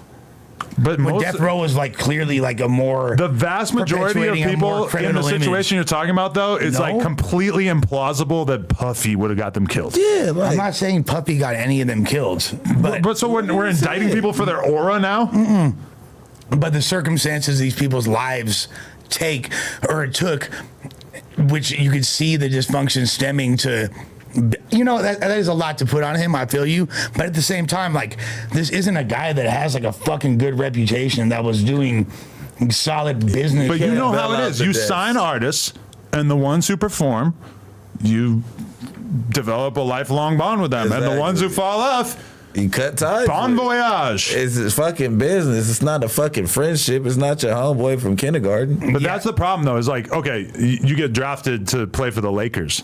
You play for the Lakers for like 5 years. 5 years is a long time, half a decade. You're gonna feel like you're best friends with the coaches, the other players, the owner's gonna feel like he's got your back. They know your family. They've been around your kids. It's all that shit. Guess what? You fucking tear your Achilles tendon. You're done. You're done. And they're gonna get somebody else, and that's just how it goes. True, but at the same time, like, Hey, you can still train at our facilities. Yeah. right For but, an like, hour a week. Yeah. Like so Bricc, let me ask you, who would you feel like are the, as far as like artists or mentors, or like the biggest people that in your career when you was first getting on and all that, like Pee-wee, Thug, people like that, like, you know what I mean? I feel like you were around some people that gave you some game and taught you about the industry and how to move and maneuver situations, as where even if you wasn't around them, you still knew a lot more than, and it's because the people I have more wish I integrity. could say that the people that were around me were junkies and they didn't know it, and they just wanted me around for activists, and I got built all my relationships off that. Like, nobody ever took their time out to give me game about the industry, even when I asked. Well, Shit you know, was like, But realistically, someone like Thug was figuring it out for himself. He was in, Yeah. He was We in were 3 figuring record that- deals, 4 record deals by the time you were hanging out I'm around. not talking about sliming them. Right. Yeah. I'm talking about like the older people that you would expect. They were junkies too. I get So it that, was just but I feel like you had like a lot better, and not just you, but your entire generation. You feel me? Of fools coming up had a lot more mentorship, and there's Yeah, like, for sure. you know what I mean? And you can see just like there's a certain level of negligence when there's labels that are exploiting artists and preying on the dreams of people to try to capitalize off of it, as opposed to the, you know, the J Princes or the, you know what I mean, the Master P's. And there's several examples of fools that actually let me help you out, show you how, give you some game. So even if we stop working with each other, So you saying this Diddy's karma?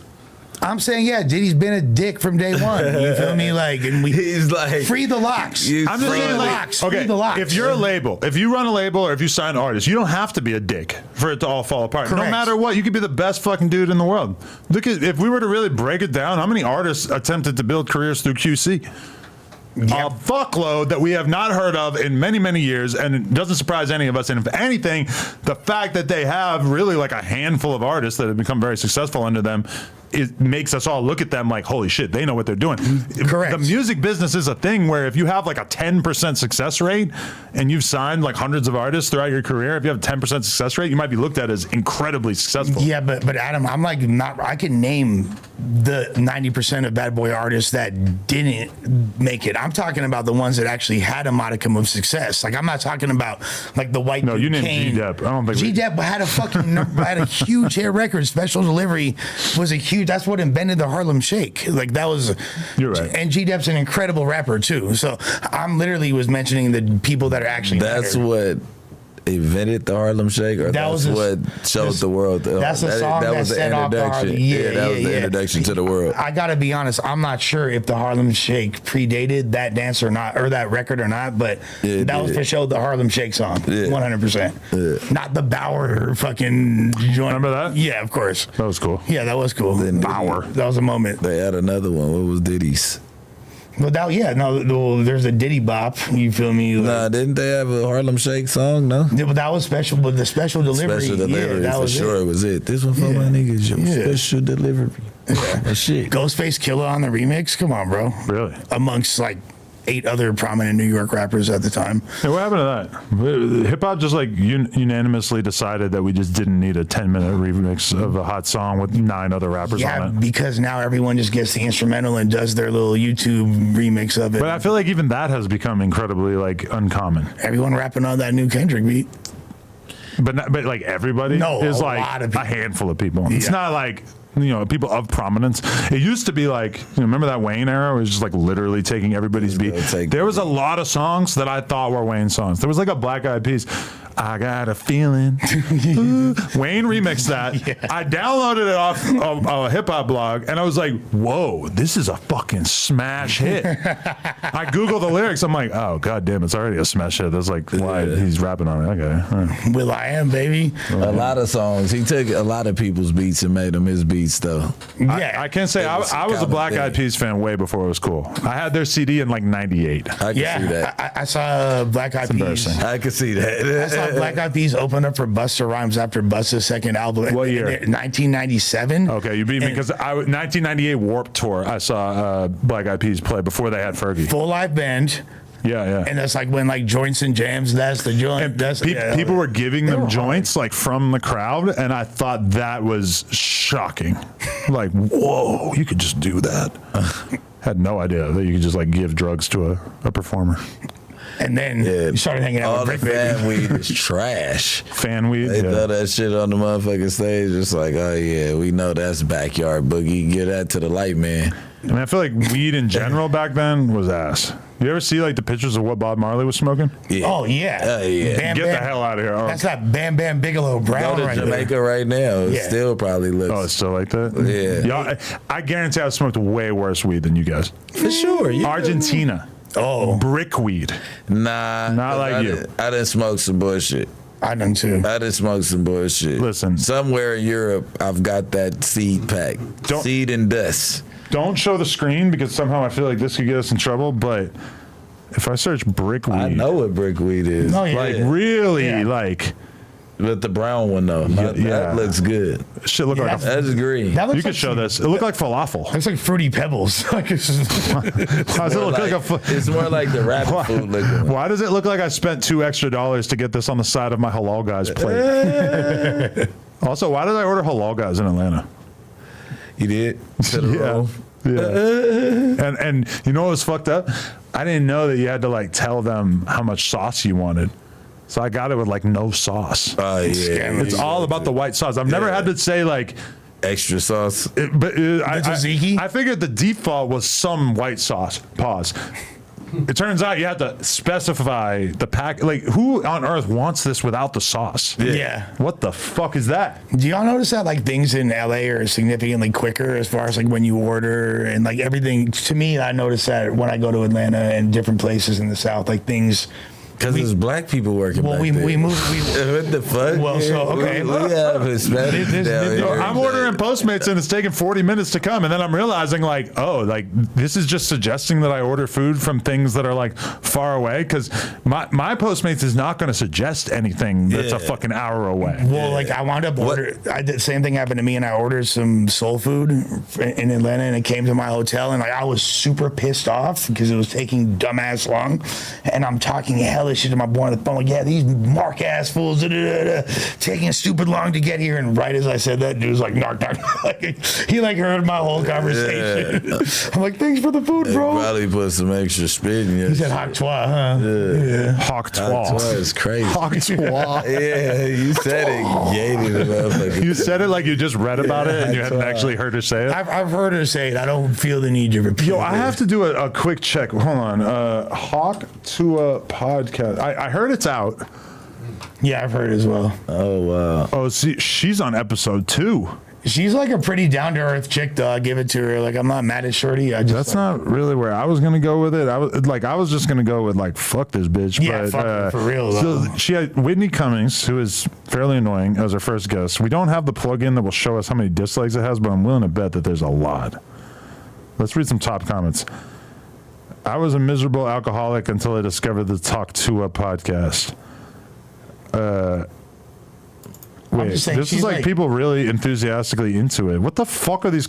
she's Every like, single comment is just the claiming that they have some horrible injury or illness, and that look, Yeah, what the fuck is that? what kind of bot is this? clearly a meme. I got to tell T-Rail about these bots. I'm dying of cancer, and this podcast is the only thing keeping me sane. Currently fighting on the front lines in Ukraine, and everyone has called a truce to watch episode 1 of the Talk To Our podcast. Like, where did people come together to decide with this theme being what they wanted to do in the chat? Missed my child's birth for this. What the Had the revolver in my mouth ready to pull the trigger, and thankfully this podcast started playing and saved my life. This is Yo, like- that's every comment. This is like the same thing when the Island Boys first video came out, and all the comments were like I was born with muscular dystrophy and I couldn't walk, but then when this song came on, It's I got up bodied up. to turn the TV off. And I'm Yeah. 44,000 subscribers, almost 1 million views. It's body. But look at how the podcast, Yeah. look at how these numbers have already fallen off so much. This has been on for 7 hours, 50K, but it's just her talking to her grandma. 50K with 2,500 likes. And look at it. She's already got the, bro. she's got the fucking, A the, little bit higher than that. but that's for a podcast that like probably has way more dislikes. Oh, yeah. It wouldn't surprise me that much, but this podcast is owned by Jake Paul's brand, Better, BETR. It's like some betting website. I haven't really gotten a chance to dig into this, but it's got to be so bad. she is like, I've seen her interviewed a grip of times, and she is like way more down to earth than I would expect, and has like a pretty chill personality. But really, my whole thing is I don't really think she know how to suck dick good. Wait. Like Her grandma doesn't show up in this until 22 minutes into it. It's a 31-minute podcast, and so the first 2/3 are without grandma, and then grandma comes in, and it looks like grandma was there for about 5 minutes total, and now she's fucking a horse. Cool. Yo, what That the is kinda fuck? cool. She looks like she's off of Parker, too. She probably didn't even know about that yet. I looked at my ops cup. It looked like Listerine. You think she's in the perk world? I doubt it, The bro. Park world is everywhere. Well, you can't say, do you think? Can we get her? Well, she already said something like anti-Trump, but I feel like that was the Is end. she from Florida? She's from Nashville or some shit, right? Yeah. I forget. Might be whiskey. I forget. Everybody at the bar. Hold on, you guys talking about something? I gotta fucking figure out this title. Yeah. Fucking Again, like I'm gonna moonshine. go back to her. She got on by talking about giving dome, and I feel like if we want to see this arc go 360, we got to see her. We got to see the top skills. But she's trying to erase that part of her life. You can't do that. No. Yeah, She's trying to be like a non-sexual entertainer, which pisses me off because, all right, Baby Alien blows up, becomes an OnlyFans guy. Hawk 2, there's nothing logical about a midget doing porn. Hawk 2, a girl blows up. She's like, no, I'm gonna help the homeless. I'm gonna talk to my grandma. She could help a lot of homeless. She just like theoretically. completely pivoted out of anything remotely sexual, but I get the same vibe. Like she doesn't seem like the most sexual person, but I do believe that she like 9 beers in probably gives a mean, tore messy that blowjob. thing, yeah. Her even identifying that sound yeah, stood out to me as like, oh, okay, you probably are a throat goat. She likes to do all that shit. Yeah, I got to see it to believe it. I'm not convinced. I feel that, but all right, I have a theory. Men, we have bigger hands, bigger feet, we're taller, bigger heads, bigger mouths. I feel like we're probably way better at giving head. What the fuck? Whoa, that's That's where you was going with that? Well, I was in a conversation with a bunch of girls the other day, and I said, I bet that if I dedicated my life to sucking dick like you have, I could probably be better than you. Bigger hands results into like your dick disappearing faster. I No believe- two-handers for men. I believe If that the girl can't two-hand you, she's a transmission. fuck the hand. The size of a girl's throat and mouth is the deciding factor in how good she is at head. And that's why that's why you have genetic freaks like Carmen Karma, who you spit in her mouth, or an Adriana Chechik, et cetera, who you're banging their mouth / throat, and you're like, what the fuck? It's granted they probably put in work, but it's a genetic thing. It's like they have a huge throat. Well, The tighter the throat might be better, though, Adam. No. I think You that ever get your dick sucked by a girl with a tiny mouth? terrible. It's the worst. Yeah, it's not it. It inevitably ends with teeth scraping. You can barely get your dick in there. Yeah. And I've came home bleeding before. that's regular dick head. Like a guy with a 10-inch dick, they're not getting good head from damn near anybody unless they go to a throat goat. So it's an interesting theory, and I haven't done the market research either way, nor will I to disprove it. But I will refer to remember when Vice was a magazine back in the day? There's a Vice magazine article, and it was talking about, it was like they did this thing where there was a glory hole, and they had dudes put their dick through a glory hole, and they would get head from like a chick, a dude, and a trans, and they would have to. Vice did this? Yeah, Vice did this. Holy shit. That's way a back in the day. bullshit. Yeah. That's a bull. Think about that versus like what Vice is doing right now. Yeah, they were like, Vice was actually doing. Yeah, I drugs. remember that. I just don't remember that Fuck? exact thing. Because I used Just to. imagine somebody telling you that I'm starving. So the His mealtime occurs directly during this podcast every week. Listen, bro. I was over here dying. That's what I had texted. So the findings apparently were that the woman was like considerably more gentle. Okay. So I believe that. And that's the problem. That's why I know I'm way better at giving head. well, I'm not gentle. I don't have the gentle gene. I'm not a gentle giant. Oh, my friend. Yes, but like I don't know. Like sometimes. Just don't chew near the mic. They hate that. Sometimes a little bit of gentle can work. You feel me? Like it's, Not the way I'm giving it. Oh, okay. I'm giving it up for real. Hawk Tua So you giving Chechik a run for her money? You the on the dead homies. sheesh. Hey, someone's got. Do you have to like sign up? Like, all right, I'm open to all three of them. Yeah. They knew what it was, so they go into it and they had to essentially be like, blowjob number 1 felt like this, blowjob number 2 felt, you know what I'm saying, type shit, and they seem to overwhelmingly favor the woman. I'm into that. No, I'm saying before the blowjobs occurred, they let you know that. I'm pretty sure they were like, one of us gonna be a dude. Yeah. It wasn't no funny shit like that. As long as they tell you first. I don't know. To me, like, I couldn't get into a glory hole period because so much of getting head from a bitch is like looking at her doing it. That's how I felt. I learned that lesson when I got head from 4 girls while I was wearing the rabbit head. The bunny, the Easter bunny. I couldn't see anything. 4 girls though might kind of like balance it out a little. It was the fact that I knew it was happening made it still kind of exciting. But ultimately it was very weird to not be able to witness it. Yeah, I should have given you a periscope or something. Or just drill a hole in the bottom of the bunny head. Did you guys hear Kendrick's new song? Yes. Give me some thoughts. Mid. Holy shit. That's a McFish? Yeah, for like. Oh, you really hate us. There's so much sauce on that. Like, I was really disappointed with Kendrick's song. Like, Why? I said yes, but yeah. Oh, it was but, yeah. But other than but. Yeah, no, it was but. I said it was but. What makes you feel like it's but? Because me and Wack, we got into a big ass argument about the song because my point was basically like, if Kendrick's going to return to putting out music like this, we are going to return to the era that we were in for like 10 years prior to this, where Kendrick was putting out some of the most lyrical, the most conceptual, the most high-minded music in the culture. And within the streets of LA, from my perspective, and I know I'm not the only person who should be issuing opinions about this, but from my perspective, nobody was listening to his last like fucking 4 albums in LA. Right? Outside, no. Now, No. I guarantee there's people that I went to high school with, 40-year-old white people, who listen to Kendrick all the time. No, I completely believe that. But as far as the streets, it's been a cold 10 years for Kendrick, and he chose that decision. For sure. Am I wrong? For sure. He chose the route that he took. It was either like the underground pop star route or keep on feeding the streets, and he took that turn, and I think that he was like, hey, these white kids buy tickets, they buy albums, they support. I'm gonna keep on drilling for these fans, but we never seen this Not Like Us Kendrick. Like, at least, bro, feed us a couple more, bro, before you go back.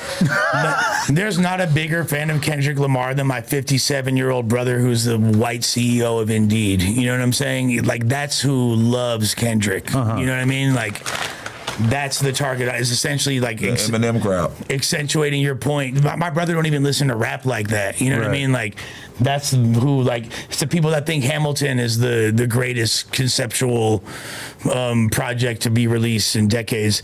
That's who. But here's the thing, bro. I gave up on Kendrick as far as me actually listening to him a long ass time ago. As a concept, he's incredible. He's vital. I love the fact that he exists. I'm happy for every success that he achieves. I stopped listening, I want to say, after Good Kid, Mad City. Maybe To Pimp a Butterfly was the end of me really trying to slap Kendrick like that. There's no Black Hippie album. I was smooth. It's like, here goes my childish Gambino, Kendrick Lamar, and fucking what's the other? Lupe Fiasco. Late at night. Yeah, here goes my playlist. Yo, real talk. Kid Cudi. When white girls come over. Kendrick had about 10 years where exactly Childish Gambino. Yeah. I know he's super popular. I know a lot of white people who listen to him. I do not know any black people who listen to him. I have never, ever heard a black person talk about Childish Gambino. I'm just going to be totally real with you. Kendrick, same shit. It just does not knock in the streets. And there is a part of me that throughout this whole saga has really kind of wanted to like revisit Kendrick's catalog and listen to it. But I'm gonna be real, like all those last albums, it's like such a snore fest that I can't even bring myself to actually like spend an hour on it. Well, I think as far as Childish Gambino, the only song that I've seen black people enjoy is that Redbone song, which is an amazing record. I don't even know about that. That Stay Woke. You feel me? Like, people like that song a lot, but other than that, not really. But Kendrick, Section 80, Overly Dedicated, Good Kid, Mad City. This is all before the last 10 years. This is 2012, because 11, listen, 10. There was a time period in my life where I was way more outside than I am now. In Long Beach, when Good Kid, Mad City came out, the city was on fire. That was what people were listening to. I was at the skate parks, I was at the bars, I was at the beach. Everybody listening to that shit. It's like you didn't even fucking exist unless you were listening to that album. 1,000%. That was the end of that. Like, after that, you get to Pimp a Butterfly. I see people talk about it on Twitter. But in terms of it being the soundtrack to the street life in LA, hell fucking no. Just like the documentary. That pretty much. You know, like after that, yeah. There's a few records it was that doc, and it was like that second album, and then it was just like, but Game didn't ever sell out to that crowd. I'm just saying it was like that. So you think Kendrick's a sellout? No.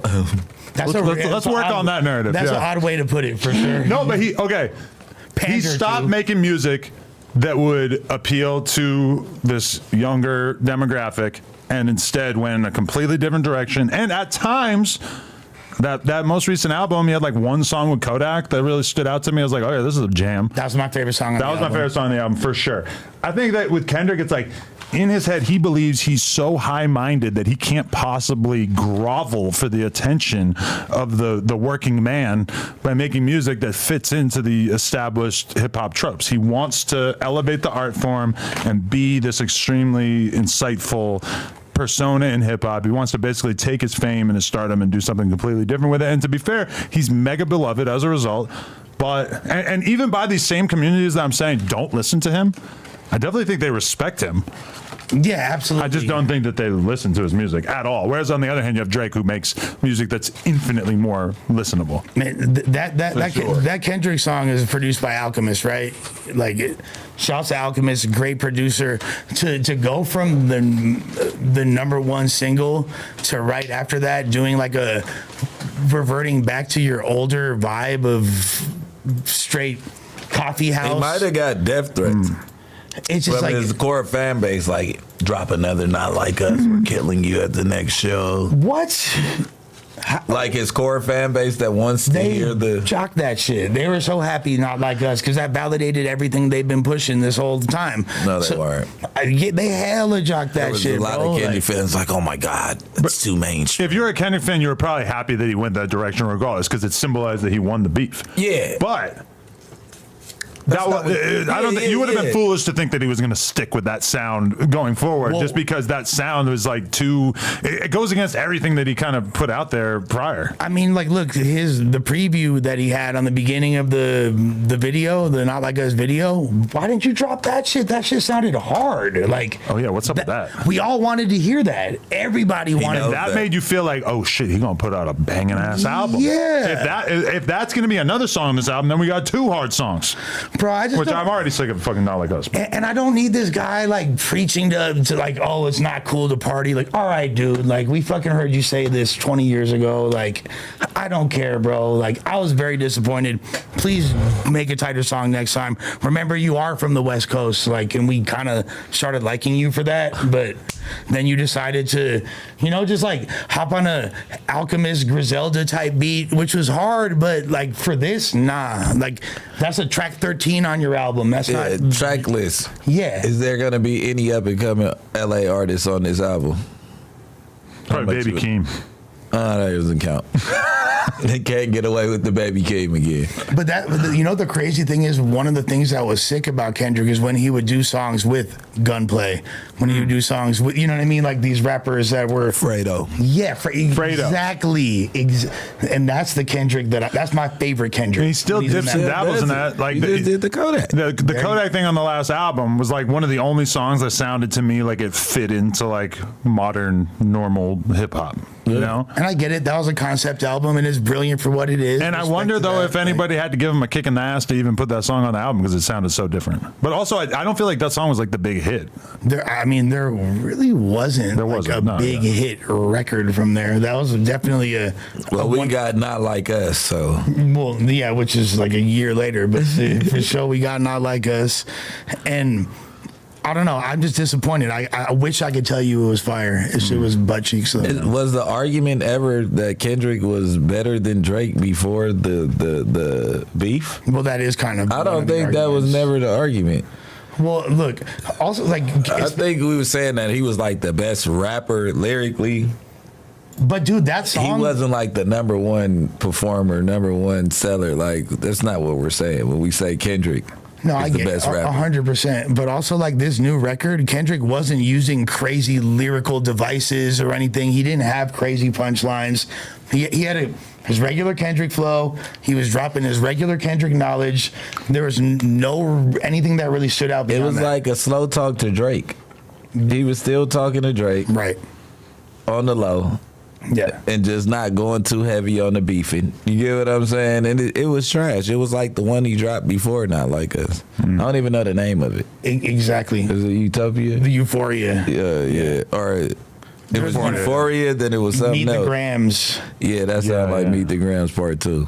Yeah, that was probably like one of the songs he recorded as a disc but never dropped. Yeah, that's what I feel like. I bet that probably the what it was. reception to that song makes Drake feel like, oh, this ain't over. Yeah, if I was Drake, I'd be psyched when that song dropped. Yeah, that's got to feel like a small W. When I for heard him. that shit, I was geeked. Yeah, I don't know. It's just it's funny seeing like everybody in LA like really like touting him as if he's going to be their savior because there's so many LA artists that have zero motion that I feel like a lot of those artists are just like living vicariously through Kendrick.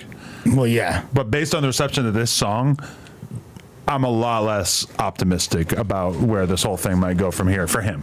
No one cared about, like, the thing is, no one outside of here gave a fuck about like the West Coast resurgence. It was just us that got excited about that. You feel me? Like, no one cared. Like, ooh, all them motherfuckers that was like, That was like 2 million streams a year, all in one circle. Yeah, how many more streams? How many more streams did Zoe Osama or Jeezy or any of those guys get as a result of performing at that concert? Zoe stream will though. That's my point. But I'm saying for LA, right? But how much was that affected by the Kendrick? You know what I'm saying? Like, yeah, nah. Do you think it moves shit a little bit? Possibly. No, sir. I want to get you guys' thoughts on this topic. Can you guys just hear it through the headphones because they're sitting in front of you? Or yeah, I notice you guys doing this sometimes. All right, this is Street TV Podcast wants to know why Latino podcasts still haven't spoke about the Kendrick mural. Defacing of the Kendrick Lamar mural is crossing racial/ethnic lines, and it hits a little different. And I did a search here on the mural, and I haven't found anyone from the Latino side so far being accountable for the defacing. Like I haven't seen anyone criticizing, and it's been several days since it happened. I mean, I don't think we go get that. You know what I'm saying? Like I would like to see LA Icon. Let me see if Icon has spoke on it. You know, he. Oh, you mean from the Latino side? Yeah, Latino media. Yeah, saying that hey, I didn't like what they did. So. Not that they won't, but as of now, and prior to recording this episode, I couldn't find too many Latino platforms holding themselves to a certain level but I think of accountability in terms of not liking it, speaking down on it, not accepting it. They've been pretty quiet thus far. We might not get that. What the fuck was that? We might not get that, and if you do get it, you'll get it from one of the rappers that's Hispanic. You know what I'm saying? Like, was that like a bleep? They downloaded that I think off of it sound good on the computer or the phone when they they were trying to insert that in there. I don't know, but okay. We all saw this very viral clip of a Hispanic gang member T-Flat. Yeah, from Georgia. going over the Kendrick mural. Yeah. Is this on the newly illustrious Rasa podcasting scene to speak out about this sort of thing? Or is it fair for them to just say, hey, that's their politics, they're beefing with these people, fuck it, that's their thing. It's not on them to denounce it the same way if somebody from 60s does something fucked up.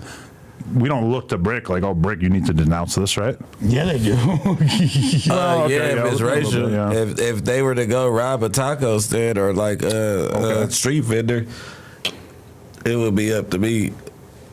Well, it wouldn't be up to me, but You gonna get asked about that 1,000%. exactly. Yeah. Like, how you feel about this? Or like, really, they would want me to speak on it before I get asked about it. That would be the pleasant or the way that they figure we should speak out, I guess, as black people but it's a whole lot of us, but in the podcasting space from LA, gang culture, you know what I'm saying? You're supposed to speak out and speak your mind, but a lot of people might be down with that shit. I don't know. Well, look, I mean, What if they're Drake fans? there is a white podcaster named Lush One who did discuss this as soon as it happened. And, You're stuck between You don't worlds. count, You don't yeah. count as Mexican. no, I know, I'm saying a white podcaster. Clearly, I'm wearing a trucking hat right now. But my take on it was, obviously it's unfortunate anytime something like that happens, but really, I think it's way deeper than black and brown politics. We're talking about gang politics in a city that's infested with gangs, for lack of a better way to describe it, you know? So for that to happen and people to, I don't necessarily feel like it's anybody's racial responsibility to speak on behalf or denounce something like that happening. You know what I mean? When we all know where the fuck we at and we know how slimy the politics are. Yeah, like, So they crossed out Kendrick Lamar, or they crossed out somebody's hood? Do they not beef? Do they beef with the hood that Kendrick Lamar is from? yeah, that's And the murals in their hood? well, no, it's at the Tams over there, and Oh, that was the one on the Tam? yeah. Oh, yeah. I mean, yeah, Kendrick from somewhere, though, and he's still alive. You get what I'm saying? Like at the end of the day, I didn't even put that together. I thought he put NK on there though. Well, I mean, like, and that's obviously a terrible thing. But if that's the politics of the way the gangs are pushing at that Now, moment, if he like, put NK on there and then everybody be wanting us to do features and all that shit, and then something happen on your side, we do kind of want to hear from you and how you feel about it. You get what I'm saying? Like, we supposed to be closing the gap on black and brown problems, and then shit like that happen. Then you go quiet. it's a good point. It's kind of fucked up, though. I ain't gonna lie. Let's call the person who we're all holding responsible for this LA Icon. I ain't saying Icon. I'm putting it all on him. I'm sorry. Yeah, He was sorry. mentioned in that video. He's done. he probably did talk about it too. Is the funny thing. Well, if he didn't clip it and make a reel and make a TikTok and make a short, Exactly. it doesn't count. What did you say? If the camera's not out, it didn't happen. I mean, hey. It never happened. Hey, you kickflip El Toro? You don't got footage? We don't care. Didn't happen. That's all I'm saying. El Toro is a famous stair set for the people who are confused about what I'm talking about. See, Icon knows that he's about to get cooked, so he doesn't want to pick up the phone. Icon, we're coming for you. You're the face of this. You're watching right now, Icon. Pick up the fucking phone. Alex Alonso put Come you on, in the, Dick. He put you in the conversation, Dick. My phone is off, do not disturb, so he can now call. Come on, Come on, Dick. I just sat down with Bozo. I should have got his take on this yesterday. Oh, he was at Hater World? He came through to my pod yesterday. How was that? I watched a new podcast called "You Lied to Me, Lush." I Oh, would there you go. encourage everybody to come check Definitely it out. need my cut of that. Yeah, for sure, obvious. Why do you think I'm here? But yeah, so I don't know. I think that it's obviously scandalous as fuck and it's terrible to see, but I can't necessarily hold podcasters or anybody responsible for speaking or not, especially when there's street shit involved that's currently in the. There's a rapper that basically took responsibility for it and was dissing them in his and shot the video there and all that. So Oh, what? I didn't see people that. yeah. There's like a whole level to what's going on in the streets that doesn't really get covered on podcasting. This is absolutely. And that, I feel like that's the kind of thing that kind of falls into it. Yeah, There's a lot of something like that- friendly gang activity that gets discussed on the podcast. Believe it or not, there's a whole world of things happening that we don't discuss on podcasts, that we hear about, that doesn't get brought to the forefront. Sometimes I see the fans kind of like, well, what about this? Why are they not talking about that? It's like, well, you know, we don't talk about everything. Believe it or not, motherfuckers really don't want to get people indicted. You know what I mean? Like, we don't want to perpetuate I negativity. think Street TV is here to talk about that. That show is called like Politic-It or something. Straight politics. Straight Politic-It. And it's Munchie, Alex, and Spider Loaf. Yeah, Spider Loaf. So they're going to end up talking about that. They're talking about that. As they, you know, as they should.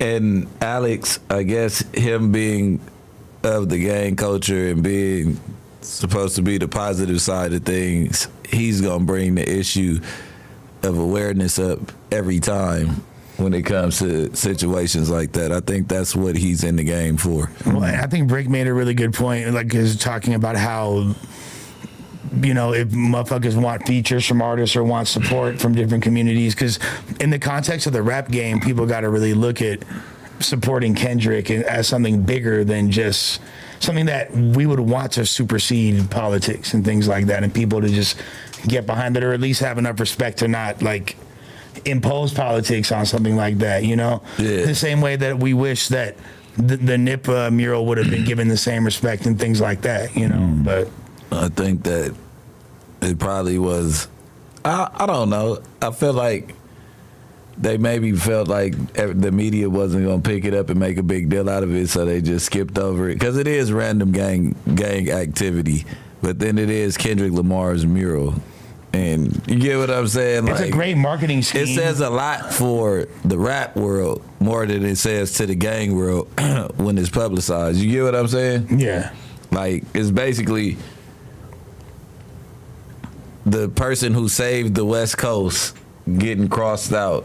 Right. And all the people that are riding with Kendrick right now. Right. You get what I'm saying? But then he didn't have no Latinos on the stage. Well, the other way of looking at it is to basically be like, okay, there's two hoods in LA that don't get along, and one hood dissed the other one's mural.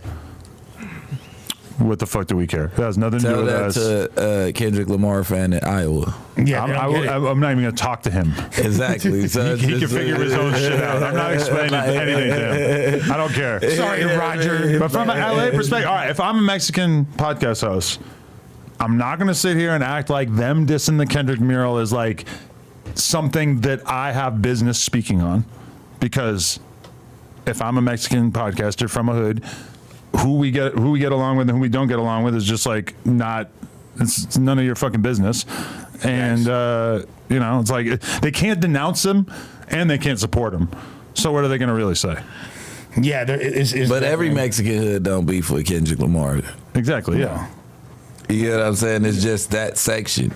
But also, do you think it's it could be a situation where it's like if your ops are shining super hard and they're getting all this love and you're just kind of, it might just create They might not want no smoke with them Compton Video boys. I'm just saying, it might create a situation of jealousy and anger that, you feel me, leads to shit. Yeah. I mean, all right, if you're a Mexican hood and you're spray painting NK on murals of famous black LA residents, you've kind of already put yourself in a box where it's like, okay, this is just not really like, there's probably not the same kind of guys who are trying to get on podcasts.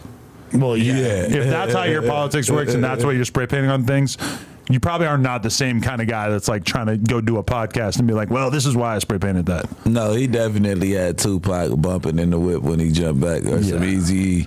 He just sprayed NK and turned on some rap music soon as he pulled off. Like, I don't understand that shit right there. I mean, there's rappers from the hood. You know what I'm saying? There's fools that rap. I'm not saying that. I'm just saying, I'm like, agreeing the with you. same dude that just wrote NK Right, but fucks with niggas. Well, even if you rap in general, Here we go. that's what I'm saying. Here we go. Isn't the general of podcasting as well as Big Shitty Cuz? Don't try to take this off. Don't take this off of us. This is about you. Why are you not speaking out About what? about what they did to that Kendrick Lamar mural? Oh, I talked about it already. I knew he did. What did I say? Icon, I actually fucking... Wow. Okay. That's an interesting development. Listen, let's imagine for a second here, bud, that we have no idea why the fuck that mural got vandalized. I'm not from fucking Compton. I'm from East Los Angeles, brother. But let's also imagine that possibly Mr. Kendrick Lamar has friends that are from the Pyru gang, I'm assuming, because why would they write PK on his face? Right. That's like me I thought writing he wrote NK. F white people on your face, right? I Like, never same saw idea. it. I think Lush might have a fuck white people tattoo somewhere on his body. Yeah. Oh my God. I don't know why he would have that, considering he's the most Caucasian person in that building. Well, that was when he was from somewhere else for a while. Chill. What the fuck are y'all doing, fool? New narrative. What is your guys' take on why the mural got vandalized? We think you need to speak about it. We need Icon to issue a decree. I actually said I said Icon's dumbass probably already talked about it for sure, bro, and their dudes were wrong. Like, so We said the same thing, but then I said for like a black person, just say we see it. I thought that he put NK. It was PK.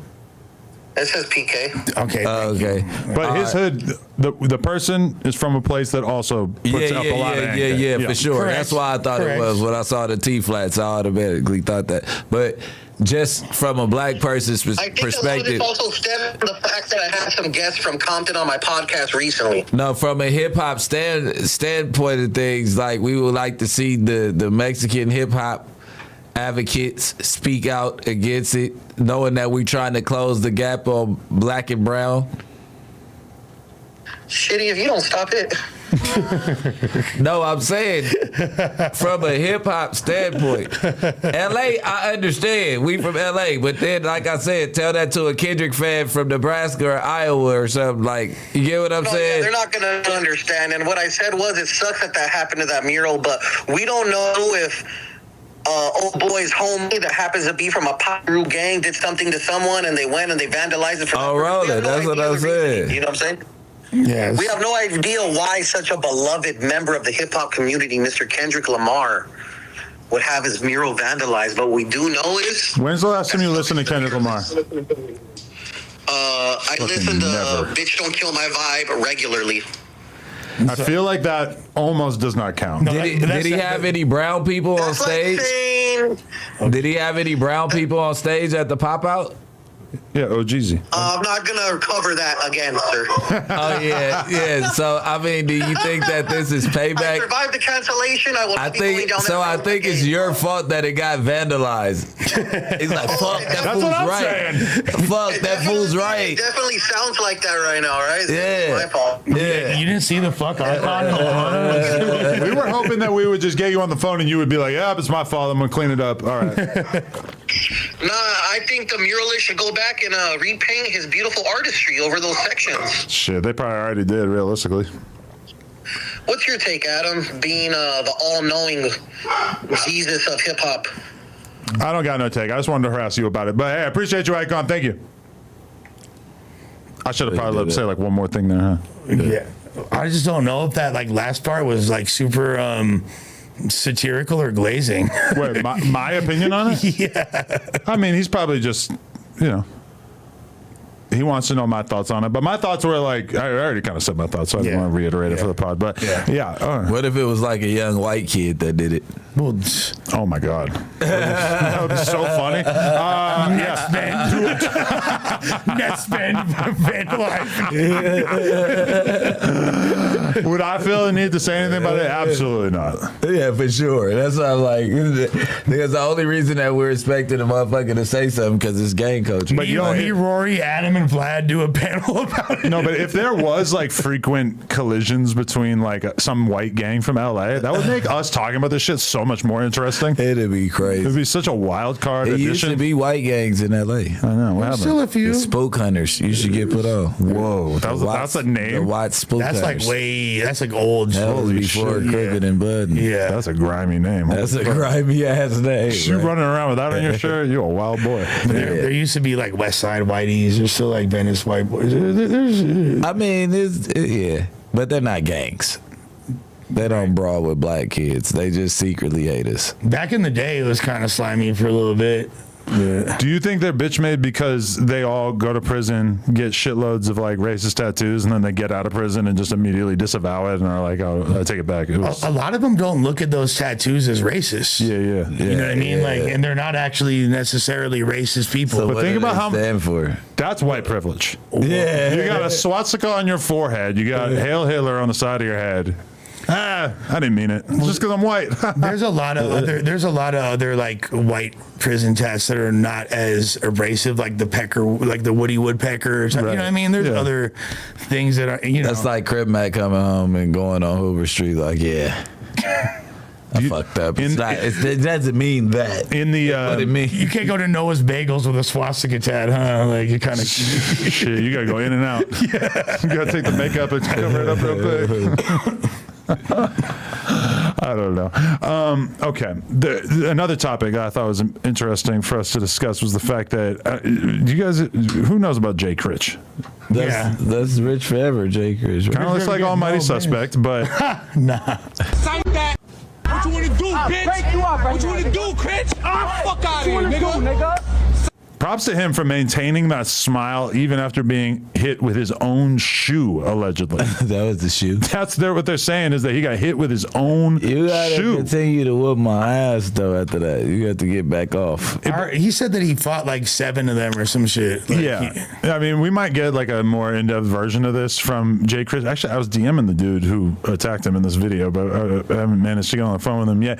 But he, The fucking high blood. well, Skinny from the 9 passed me his contact. Yeah. But, I mean, of course. from my perspective, this looks like Midtown Manhattan, I'm guessing. Yeah. This does not look like he's in, Brooklyn or anything like that. And so I feel like Jay Critch, it's been a long time since he was, rich forever Jay Critch, right?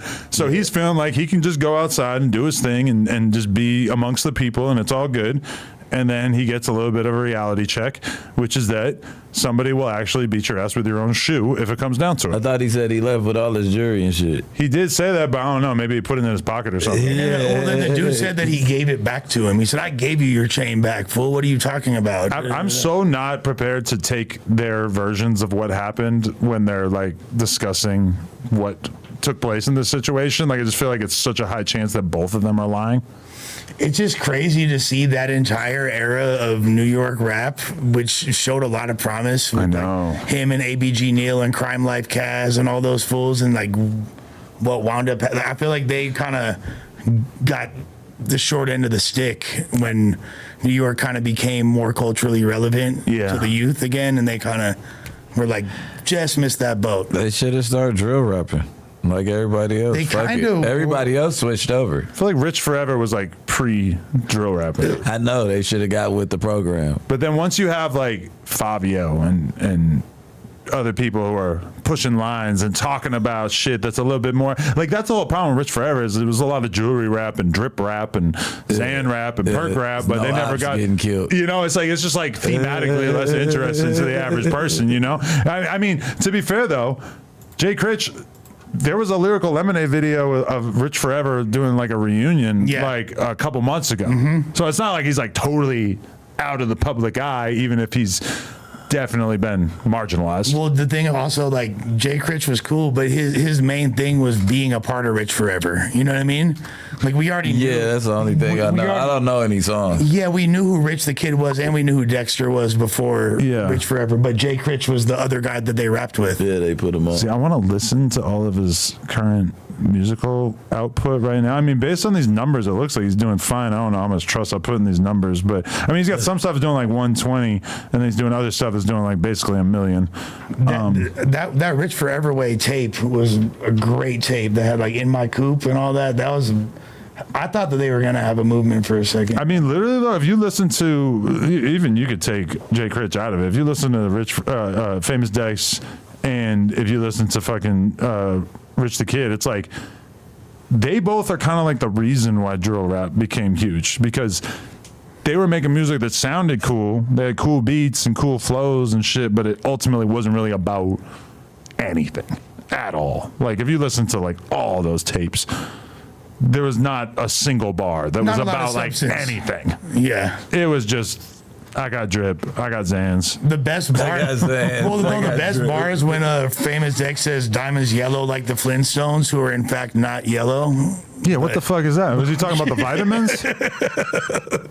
I think he meant the Simpsons, but he got confused. Yeah. If you were around Famous Dex during that time period of his life, yeah, he was fucked. Like he didn't know what the hell he was talking about. Who was more loaded at that era? Would you say Boom Gang or Dexter? Dex.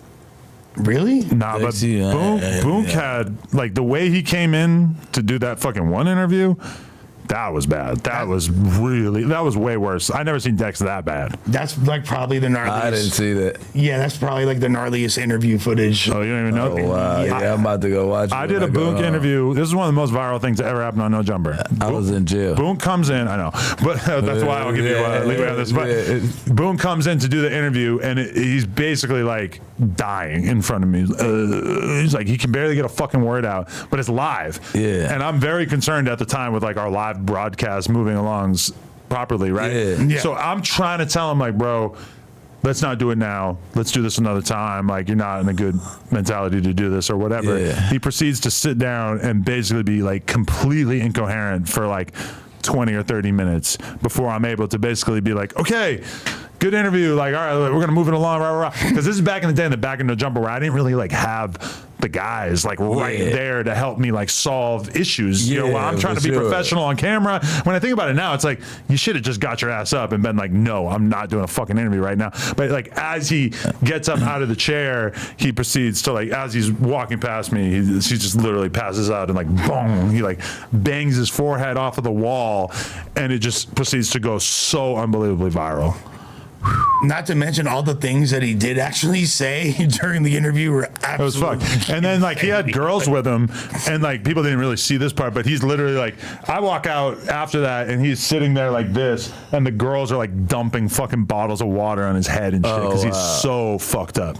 It wasn't just alcohol. It was all Xan. When you fall on the forehead, it's Xan. Yeah. It's no alcohol involved. You don't even need a bit of alcohol. You pop 3 or 4 Xans, you can. Yeah, that was kind of the end of us really hearing about. Well, Did they take him to rehab after that? well, he became John Gabbana next time we seen him. For real? Yeah. Okay, that's what I was about to say. Was that the life-changing event? Look at this right here. You can kind of see a glimpse of it. 6 years ago, 8 million views. Boonk passes out live on the No Jumper podcast, and this is him bonking his head against the wall. And this is Kid Boo, of all people, who you probably also don't know. Oh, Also, how bad is this thumbnail? Like, what the fuck was even... Yo, he said, What were we doing? Kid Boo has the honor of literally being one of the worst human beings to ever grace the planet Earth. Yeah, but that was a time period where, like, a new SoundCloud rapper would come out, and I was like, bro, I interviewed X, Pump, etc., Lil Peep, etc., all the SoundCloud goats. I'm not doing a fucking interview with this loser, because I'd already been around him a bunch before he even took on the Kid Boo name. Yeah. He was like a goofy way before that shit. Right. But then fucking Vlad, look at this. Well, you did interview Icy. He was a goofy way. Yeah, but like, okay, even Icy Narco. Icy Narco. That was like a weird call for me, because it's like, on one hand, he's kind of like the next SoundCloud rapper who's coming out and getting some attention, but then also I'm like, this ain't it. Like, this is totally not it. I'm not gonna lie though, that when she want a link, Blueberry Diamond, I thought that shit was hard when it came out. I don't even remember that. I just know Icy Narco was there when I met J. Cole, and they like flicked up. That is the most insane combination of human beings. The picture of them together. Oh my god! In rap music I guarantee history. there's a photo. Icy Narco, J. Cole. I spent $12 right and there. I'm still hungry. The fact that exists is amazing. Someone said that this was Photoshop. This is not Photoshop. This happened in my store. I was there that day. It's like way tighter than him and Pump coming together. I'm here for J. Cole and What Icy. the fuck was J. Cole doing at the No Jumper store? Buying a Explain. bike. Came by just to meet me. Was he looking for a bike too? Didn't he like want a bike? He's a fan? accessories? I don't know if he wanted a bike, but no, it was like we had a mutual friend, right? Yeah. This Sasha Cohen, I believe, or Sasha. He's like a guy who works in music, whatever. And he had been telling J. Cole about me, and J. Cole was kind of like, yeah, I'm interested, and we should totally blah, blah, blah. Like, I would like to meet him, blah, blah, blah. I make the mistake of telling the Sasha guy, like, damn, I talked so much shit about J. Cole over the years.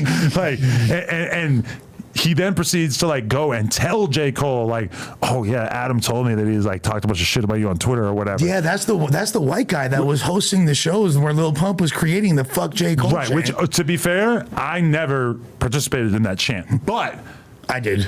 I definitely tweeted about J. Cole during that time period. But I think that the only time that I really tweeted about J. Cole was just the conversation of like, it was basically an argument of like, who's better, Chief Keef or J. Cole? Yeah. Is this a conversation? Like, Well, I mean, I feel like as time has gone by, it's much more of a valid discussion. But at that time, my opinion was, Yeah, it's still Chief Chief Keef. Keef all day, fuck It's still that. Chief Keef. I mean, we all know that like J. Cole's a lyrical goat, but come on, bro. Yeah. These bitches love Sosa. Come on, bro. For sure. But either way, like this dude Sasha told him that, and that was kind of weird for me to be like, because I'm like, fuck, dude, I was trying to just like interview him. I didn't want him to like know that I had fucking dissed him. And then he came in randomly. Somebody who's working at the store just hits me, and they're like, yo, J. Cole is here. I'm literally like facing a spliff, about to get into the shower, and I'm just like, oh my God. I fucking jump in the shower, I get out, run to my car, fucking park my car, run into the store. So like when you watch the footage of me and J. Cole talking in the store, I'm like totally out of breath, and it really makes it seem like I was having like a fucking heart attack.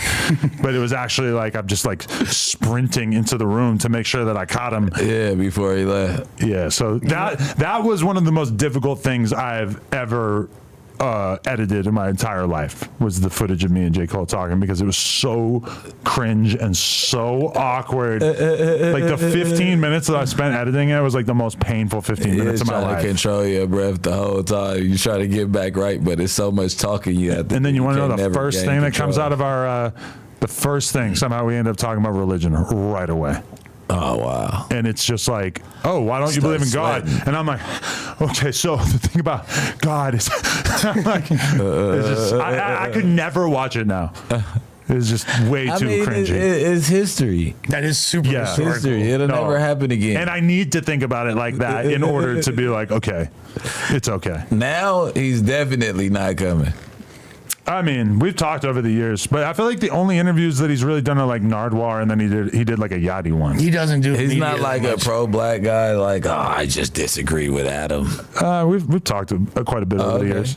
I was the one who got him on the phone with Lil Pump before they actually did the podcast together. Oh, okay. To be honest, I've always felt like that he's a super level-headed dude. He reminds hell yeah. he runs me off as like a Lamert Park guy. Like he kicks it at the park when he's in LA, like with his shoes off. Bro, like fools forget. Like remember the rapper Blue back in the day, Blue in Exile. He was like in Double XL Freshman, I think 2010. I do remember him. Yeah, where the fuck was he from? He's from South Central. He's from the 50s really? area. You feel me? Okay. Like, and that dude is where J. Cole got his entire rap style from. Like he raps just like Blue. Really? Yes. Were they on the cover together?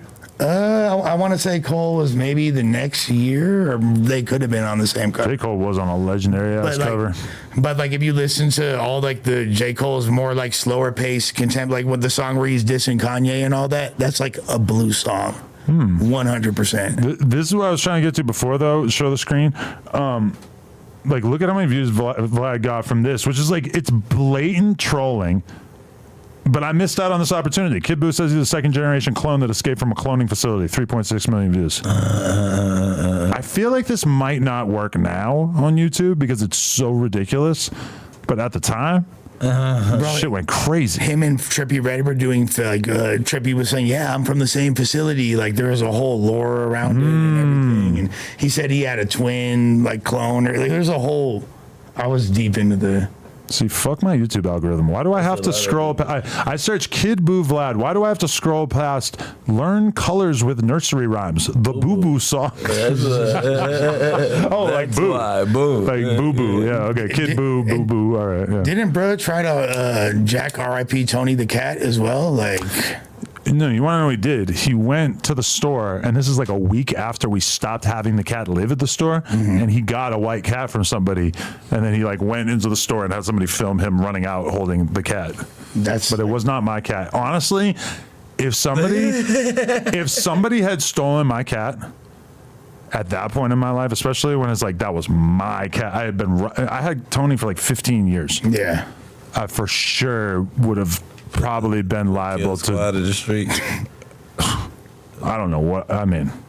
I would hope that I would have the self-control to not do what I'm thinking about in my head right now, but Ain't no you Kid can't kidnap my cat. no, that's like beyond scandalous. You're gonna die That's like kidnapping Lita.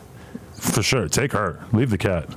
Did That's a real ninja. so did you play along with him basically, like when like No, I never even reacted to that because I was just like, whatever. I don't want to encourage this or whatever. So now when I think about it, I'm like, damn, I should have like played into some of these hilarious characters a bit more. Like I could have done a insanely viral Kid Boo interview. Oh, yeah. Shit, we got a fucking airplane right above our heads. I could have done such a sick interview with him at that time, but I was taking myself a little too serious. And I remember like then all like the girls were coming out and talking about like the abusive relationships they had with him and all that. Like For a while, he was just a straight like what was he doing? He was doing Fashion Nova and he was doing OnlyFans. And I'm talking like way before it was like normal for everybody to do that shit. See, you can't even search Kid Boo anymore because it's all fucking anime. But From, 4 years ago. yeah, I'm trying to find his page. I want to see how his shit's doing right now. Oh yeah, rest in peace, Tony the Cat. oh man, Tony the cat. the legend. Oh my god, he put a song out 2 weeks ago that has 1,200 views. R.I.P. the cat. Show Lush. Named Tony. Damn, dude, I think about him all the time. My boy. We left one day from Debbie's house and they had a cat. And I think the cat ate his hand because he was just gone when we got back. I feel like you could leave a Oliver. cat in a room full of Zans and that the cat wouldn't indulge. It's got to taste so bad for a cat. Yeah, I think so too. Cats are more likely to take Molly or any powder or substance. So But it that's was me how just I know like this. dead by the fireplace out of nowhere. He just was jumping before he left. Oh, yeah, What just happened to the TV? Yeah. Is the computer all right? Yeah. The TV just went out. Oh, Mikey probably stepped up. They fucking hacked us. Fucking Michael. We're still live though? Yeah. All right. The fucking We got all static. Shit. I've never seen this TV make static like that. That's fascinating. But now I'm just like paranoid that they can't see us. I liked when we called Icon and held him to the fire. I think you dealt with it pretty well. Oh yeah, we're still live. Oh yeah, but now I have to address the topics from the group chat and not from we the back? screen. Oh, we're back. Okay. Shit. But now, did my big window escaped? It's I got it right here. Okay. Okay, here we go. Yeah. Now I'm just fascinated. Like, what the fuck is Kid Buu doing? Why is this not showing? Hopefully he got Mandela affected out of existence. That'd be super tight. Like, you think he might just have never been real? That'd be so tight. I mean, to be fair, he's still putting out like a lot of music, but it seems like it's all in Spanish. Look, 7 months ago, 718K. I gotta There's give it. no way. I give it to him. He's more transracial than I am. I mean, he bought the likes. He didn't go full bots on Fig. He bought the likes. You got to give him that. I'm just like kind of fascinated by this guy now. Like, does he just pick random music videos that he drops to like buy hella views on? Yeah. He got one with like 1,000. His most. Oh my God, he got a black youngster feature during his heyday. I really want to know what this guy's doing right now. Misery. You DM him. I feel like I probably have him blocked if I had to guess. Lil Tay exposed. That's like so creepy that exists. Yeah, what the fuck? Like what fool? Right, How look, old was exposed. Lil Tay 6 years ago? She was like 8. And also, didn't bro lie about his age? Wasn't he like mad older than? Oh, he for said he sure, was? dude. I had a girl on the podcast at one point who like Yeah. exposed him, but then she hit me up years later and asked me to delete it, and I was like, okay. But Why would I not do that? Like, realistically, who the fuck cares? Wait, no jumper, Kid Buu exposed. it was a great interview, and I was really upset when it got taken down. Look at this. Even me, 1.7 million views. Kid Buu, the rapper who tried to kidnap my cat. I could just make a video talking about anything back then and it would go crazy. That's why YouTube is so much harder now. Like, this topic, like, I mean, it's just not really like the most salacious thing. But I guess, you know, if he really stole your cat. 300 cats die in a day. I hate how much clout he got off of fake stealing my cat. Oh, look, an hour ago. Bricc says rumors of him snitching on Pee Wee Longway are false. Look at our team snapping into On it. effect. Quick. On it. Also, I think I said that. Anyway, I'm glad that we were reminded about Icy Narcos' existence today. very important. No, he was getting extorted. Yeah. Word on the streets. Makes He a like lot of came to sense. LA and like tapped in a little too hard with some gang members.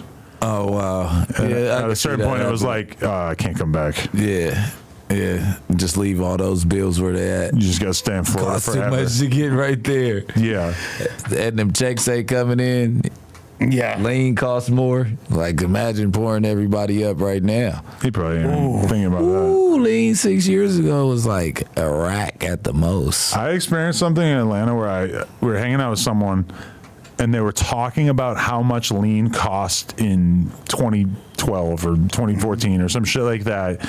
And Bricc just fully, like, I've never heard Bricc be so authoritative about anything. He's like, no, it was this much. It was, like, Bricc remembers the lean prices from 10 years ago. For sure. Like it was yesterday. Absolutely. And there was, Bricc was not allowing this conversation to go any other way. Because Like, he kept nope, trying to say, nope. he kept going back, trying to hold his ground like, bro, you're lying, bro. Yeah.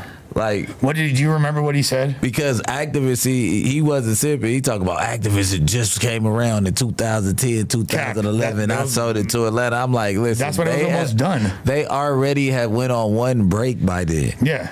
Like, activists had went out for like 8 to 9 months, and that's where everybody started even having a taste for high tech and MGP. That was like It frowned went upon. away and came back. Yeah. Wow.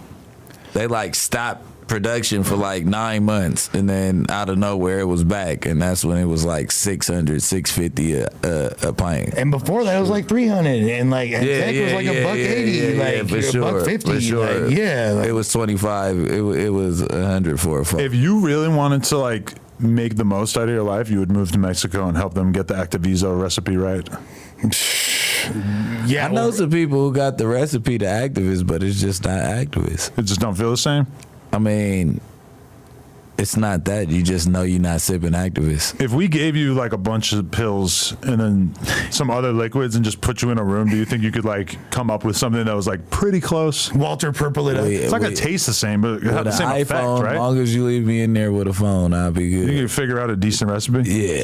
Dude, I used to back in the day have jug with this somebody who knew somebody that worked directly for the activist plant. So I was getting like, remember when like rappers in Texas would talk about like jelly and like all that? It was a shit that it was before I was getting shit like the activist before it was cut with alcohol. Yeah. So it was like a much like thicker, goopier substance. Yeah. But, oh man, that shit had full stupid slumped. I missed that shit so bad. He said it was called jelly. No, that was like what the slang was like. Yeah. But it was literally uncut activists like before it had alcohol. Yeah. So, and that shit.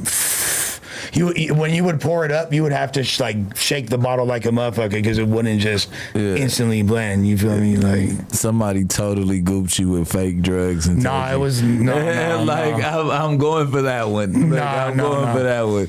Trust. I'm just talking shit. Trust. Like, did you hear about Kendrick and Cardi allegedly doing a song and shooting the video together in Compton? Really? That rumor's out there, right? Playboy Cardi? Yeah. Oh yeah, I could see that. Yeah, that's the same circle. That's of what people. J3 said. Right? That would be like, I'm wondering is that a Cardi feature for Kendrick or a Kendrick feature for Cardi? I don't know. I really want to play it, but look. A Playboy Cardi and Kendrick Lamar collab could be in the works, according to Hit It J3, who's close to both. And he said, somebody told him we got to get them working together about Kendrick and Cardi, and he said, bet we can get this done when the time's right. Most def. Oh, that's not very definitive. Yeah, I said that it was a video shoot. Wait, what is this? J3 says that Cardi didn't clear for Drake because of his beef with Kendrick. Is that true? Well, look, J3 wrote, oh wait, these are just the lyrics. That fool's hella. I know that Hit It J3 dude is super close with Kendrick and. Oh yeah. Look at this is actually more interesting than I'm giving credit for. He just wrote. The story said Playboy Cardi did not clear the feature for Drake, and he wrote, "My bro ain't doing that. He one of us." So he's saying that Cardi is such a blood that even him giving a verse to Drake is something that wouldn't happen.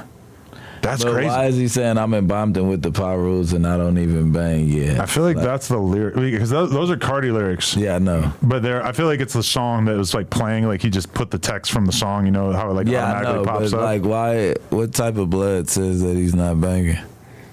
I mean, a joke. But I don't know. Maybe it wasn't fully initiated at that time. Probably not the best like choice of lines, but it does for Hit It J3 to post that. It makes sense because he's like he's out here. I remember he used to be out there with Hit It and them. He used to be with what was the other dude's name? Oh man.